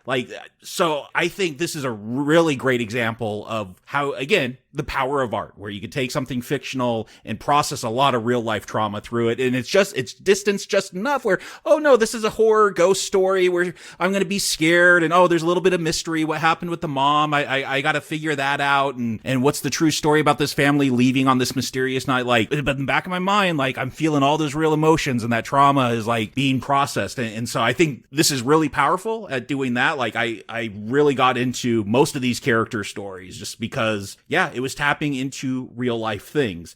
And sorry, I beat you to the It comparison, Arnie, but it was something on my mind and I was going to bring it up now, so I had to beat you to it anyway, I guess. But here's the thing, and I'm going off of the movies and TV series. I haven't read the prose of it. I don't generally like Stephen King's prose, but I know it touches people. But, the thing with it, no matter how well that thing is ever going to be written for a movie, it's always going to be about a scary clown. It can't escape that. It's always about a clown. That's scary. And you could have all this other stuff, but to me, Stephen King, he always has those notions where you're going to get stuck with a scary clown. And yeah, there might be other stuff to it, but that's the main attraction. But watching this, if this was some big Stephen King ripoff, watching this, I get why people might be attracted to King's prose. I get why. Here's the crazy thing. I haven't read The Shining, but if it's about all this family trauma and not about all the atmosphere and Jack Nicholson going crazy like Kubrick did, I could almost empathize with Stephen King's being upset with that brilliant Kubrick film, because yeah, if you were trying to get at real emotion, that might get you upset. That it's more stylized, it's more glamorized, but this I think is really trying to get at something real. And so because it's not based on a scary clown or some gimmick like that, it's a haunted house, which is pretty general. Like I'm able to just get into it more. And again, go with these characters, go with the metaphor. Again, I think this version of The Haunting, 100% psychological, 100% real ghost at the same time. But that's the ambiguity like. I think it rides that line just right enough. So I think I love the writing of this. Again, I would not want to have to be in the writer's room remembering every flashback that we got to cut to and piece this whole thing together. But I think it's very well constructed. I mean, we talked about episode 6 where like just the camera work is greatly constructed just with all those long shots and everything. But yeah, I was surprised because I'm very like, you want me to invest 9.5 hours? Oof, there's a lot of films where I don't want to invest 90 minutes. So, but no, I was surprised how much I got into this, how much it touched me. I didn't cry. I'm sorry, Stuart, but I did get into a lot of the emotional moments there. Like I said, with episode 5, I had to take a break after that one. So yeah, this is a solid recommend. Watch this miniseries. Stuart. Yeah. Maybe the greatest joy of what we get to do here at Now Playing is that in tracing these peaks and valleys of a retrospective of a career, suddenly you can like just be knocked on your ass. You can watch somebody that, I knew Mike Flanagan had talent. Like, I liked Gerald's Game. There were things even in Dr. Sleep when he got to the Overlook Hotel. I'm like, yeah, this guy is good, but nothing in his filmography prepared me for the technical or emotional wallop of what this miniseries packs. Like, for 10 hours, I am completely captivated. I scream, I'm scared, I'm laughing, I'm crying, I am incredibly moved. It is, again, I probably surprised him. Like, he was at a weird place. I want to just remind you that he was coming to this, begging Amblin to let him do this because he felt like in some way he was going to be able to use this to commune with someone that he lost in his life. I don't know who that was, but you can feel that. You can feel his need to commune with the long-lost loved one in this piece. It's all over this thing. And again, maybe you don't like that if you want pure suspense horror, but I don't think you can make a TV series work that way. I don't think we could be terrified for 9-10 hours. I don't think the human body would let you at some point you would just go comatose. It just wouldn't allow you to feel terror for that long. What Mike Flanagan has done here, quite simply, is what you hope anyone does when they readapt a classic. He has preserved the foundation, and he has added new rooms, and it is impossible to see where the original ends and the new construction begins. He has made something of the same piece as Shirley Jackson. It has as much to say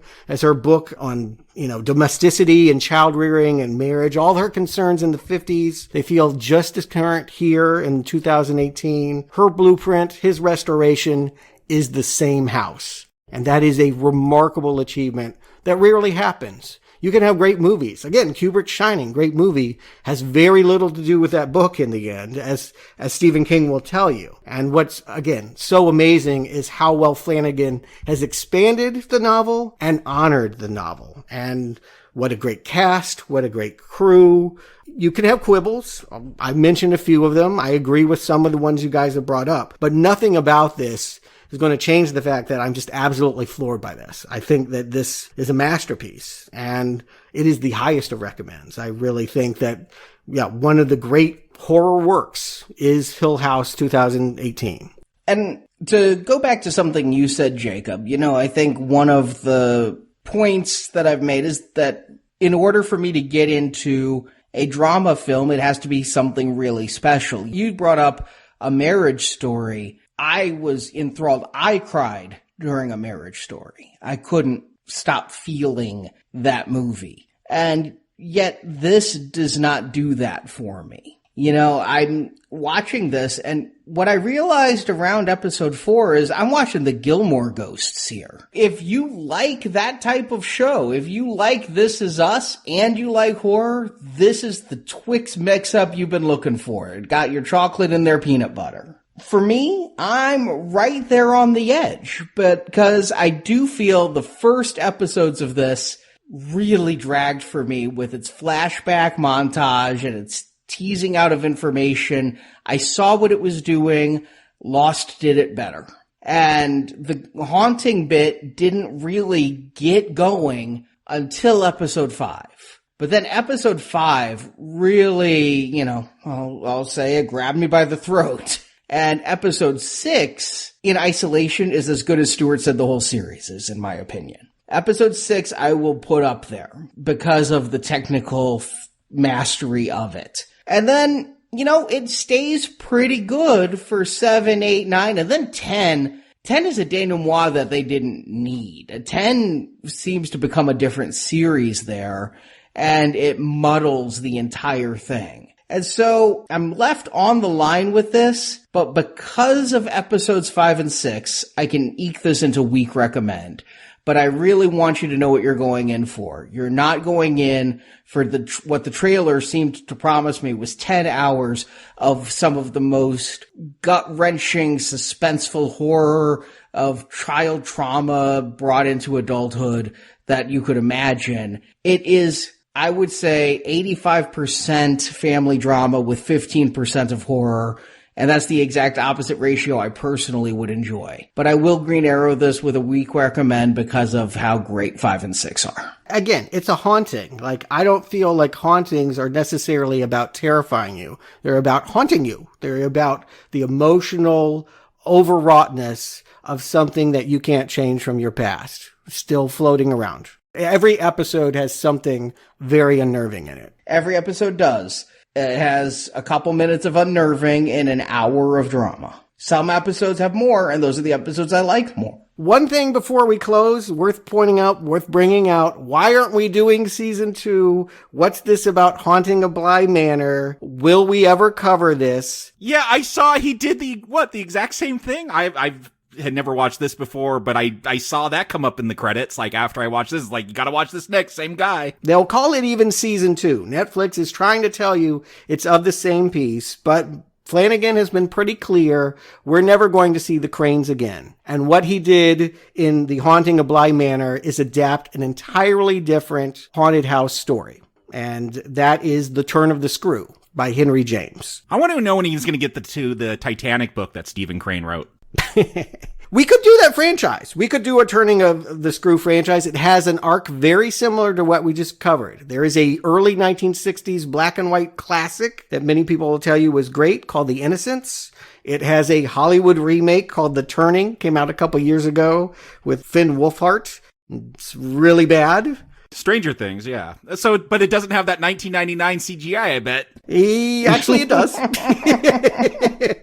And then there are 9 episodes of a Flanagan adaptation of Turn of the Screw, which is, again, the story about a governess comes to a creepy mansion to take care of 2 children who might be sociopaths trying to kill her, or there might be ghosts there, or she might just be sexually repressed. Listeners, let us know. If that's something you're interested in, it's certainly something we can look at putting on the schedule. And I'll just say this, while I do recommend Haunting of Bly Manor, it is not the same thing for me. It is not as good. In fact, in all incarnations of Turn of the Screw, it's not as good. The book ain't as good as Shirley Jackson, the 60s movie. Shit, even Haunting 1999. Haunting 99 is way better than The Turning, in my opinion. Wait, the middle one is worse than the 99 one.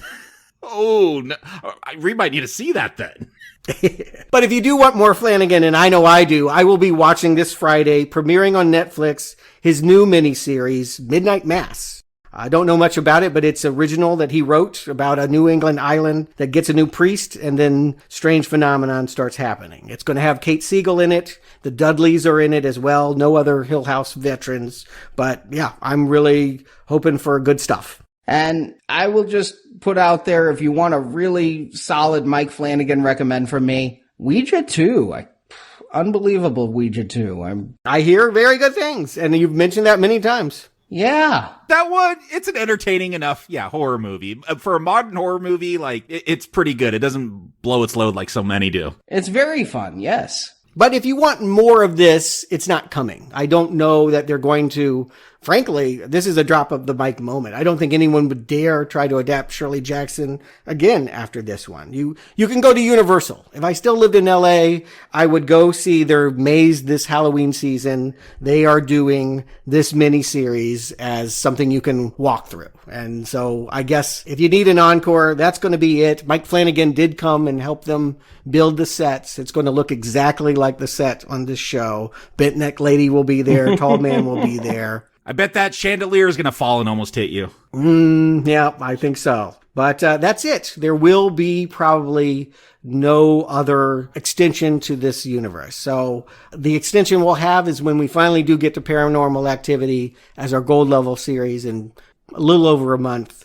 We can see as a compare and contrast between a classic haunting story and a contemporary take on what's scary in a haunted house. I'll be curious to know your thoughts, Arnie, and if that's more your flavor. I am too. Never seen them. But in the meantime, next week, we're going to do a different kind of horror. It might not even be horror. It's not drama either. It's Christian Bale as a yuppie killing women because, well, he can. He's a 1%er. He's an American Psycho. Saw this movie when it came out, and I'd been so excited because I thought it was a slasher and all the hype around it. I was let down back then, but a patron has asked us to go back, and it's actually something I've wanted to revisit with renewed expectation since. I did not expect the comedy that it was back then. I was very let down because I had thought I was going in to see Silence of the Lambs meets Psycho. Yeah, it's definitely not that, but also worth pointing out, we are doing the other one too. 2 weeks late from now, there is an American Psycho 2 with Mila Kunis.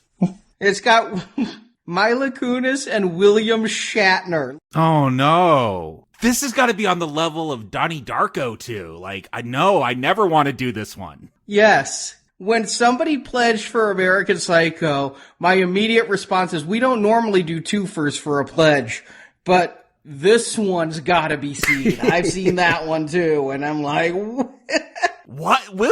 Like a star in it? William Shatner? Oh, no.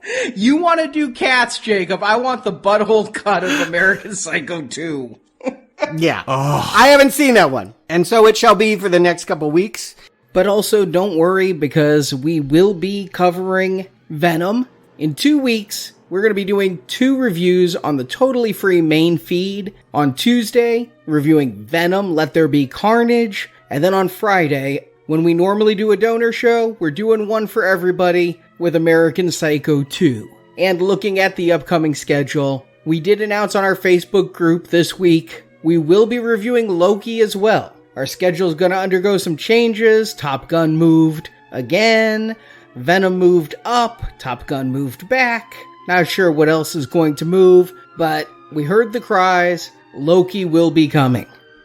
And before we go, we've got an all-new giveaway to tell you about. This week, we're kicking off our Cruella giveaway thanks to Disney. They gave us 5 digital download codes to the 101 Dalmatians prequel. And so to enter, head to Facebook and join the Now Playing Listeners group. It has been a source of great delight and great discussion, and perhaps the most drama-free group I've ever seen on Facebook. And subscribe to our In Focus newsletter. Head to nowplayingpodcast.com, click the subscribe link at the top. Jason sends out every Friday a newsletter just chock full of information about Now Playing and the big things in the movies Now Playing has covered, will cover, or are covering. Each one of those gives you an entry to win one of 5 digital download codes to Cruella, starring Emma Stone. We're not doing a Dalmatians retrospective, but if you win, we want you to review the film for everyone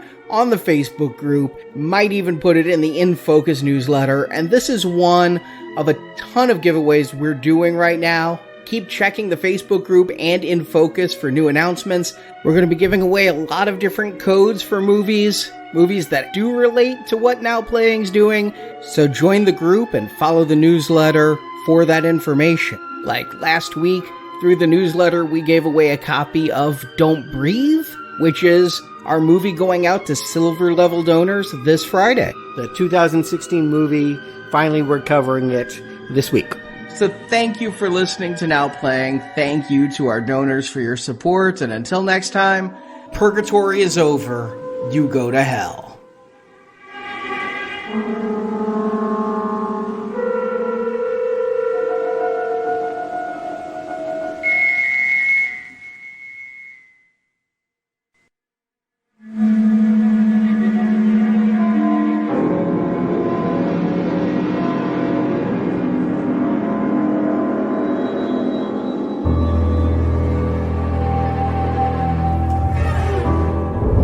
Burn the house down. Thank you for listening to this episode of Now Playing. We hope you've enjoyed the show. Is it over? Do you think it's over? Come back to NowPlayingPodcast.com each week for another new movie review podcast. What if I have a bad dream? Well, I'm sure we can handle any dream you have. You can hear more movie reviews at our website, NowPlayingPodcast.com. In our archive section, you can find reviews of the Insidious films, A Nightmare on Elm Street, Halloween, Saw, and hundreds more. There's something down here. Now Playing Podcast is a show without any sponsors or ads. We rely on support from listeners like you to keep Now Playing operating. It's not about them. It's about family. It's always been about family. You can donate to the show and, as our thank you, receive bonus podcasts. Over 150 bonus movie reviews are available to choose from on the Now Playing Podbean page, including Alien, Night of the Living Dead, Jurassic Park, Ghostbusters, Indiana Jones, Lord of the Rings, Psycho, Troll, and more. Find a full list of available bonus shows at nowplayingpodcast.com/donate. What if I dreamed that you sent us away into the dark and we got hurt? Really hurt? You can also join the Now Playing patron campaign through our Podbean site. Patrons of $10 or more get a new exclusive movie review every month, plus even more perks. Find the details on our website. I have to join them. You can help us out by leaving us a 5-star review on Stitcher, Podbean, iTunes, or your other podcast store of choice. Now look, Doc, we're buddies, okay? But don't try to convert me. You can follow Now Playing on Facebook and Twitter, where we post announcements of new episodes and where the hosts post movie mini reviews. Links to our social media pages are available on our homepage. Don't you love it here? This is so twisted. Now Playing Podcast is produced by Arnie Carvalho. I can't stand it anymore and I have to die. Associate produced by Jason Latham. Now I want you two to get good rest. Now Playing is edited by Heath, Santiago, and Arnie. You all suffer from sleep disorders. Now Playing credits read by Brock. It knows my name. This time it knows my name. The opinions expressed on Now Playing are those of the individual hosts and may not reflect the opinion of Venganza Media Incorporated. When he said those things, he believed them. You never did. Venganza Media Incorporated is not affiliated with the motion pictures reviewed or otherwise referred to herein. All movie clips and music included in this podcast are the intellectual property of the respective copyright holders. They are included here for the purpose of review and no infringement is intended. Have you ever kept something to yourself because you were afraid? All the time. Now Playing Podcast is an exclusive trademark of Venganza Media Incorporated and may not be used without the expressed written permission of Venganza Media Incorporated. All rights reserved. So there won't be anyone around if you need help. We couldn't even hear you in the night. Now Playing is a Venganza Media production, copyright 2021, and no part of this show may be reproduced, repurposed, or redistributed without the written permission of Venganza Media Incorporated. All rights reserved. Purgatory's over. You go to hell.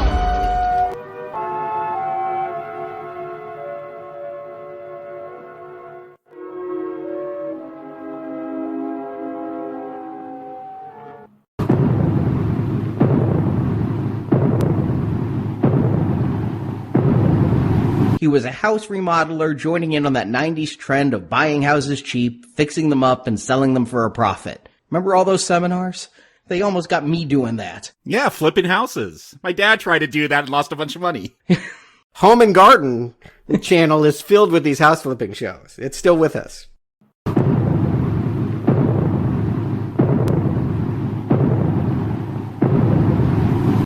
She's also apparently a big part, or some part, of the Twilight universe. I don't know. Haven't seen those. Maybe we'll cover them. Yeah, she's Mother Colon. She's the mother of the vampires. Mother Colon? She's at the anus? Colon. It's with the U. Oh, okay. I thought you said colon, like C-O-L-O-N. Colon.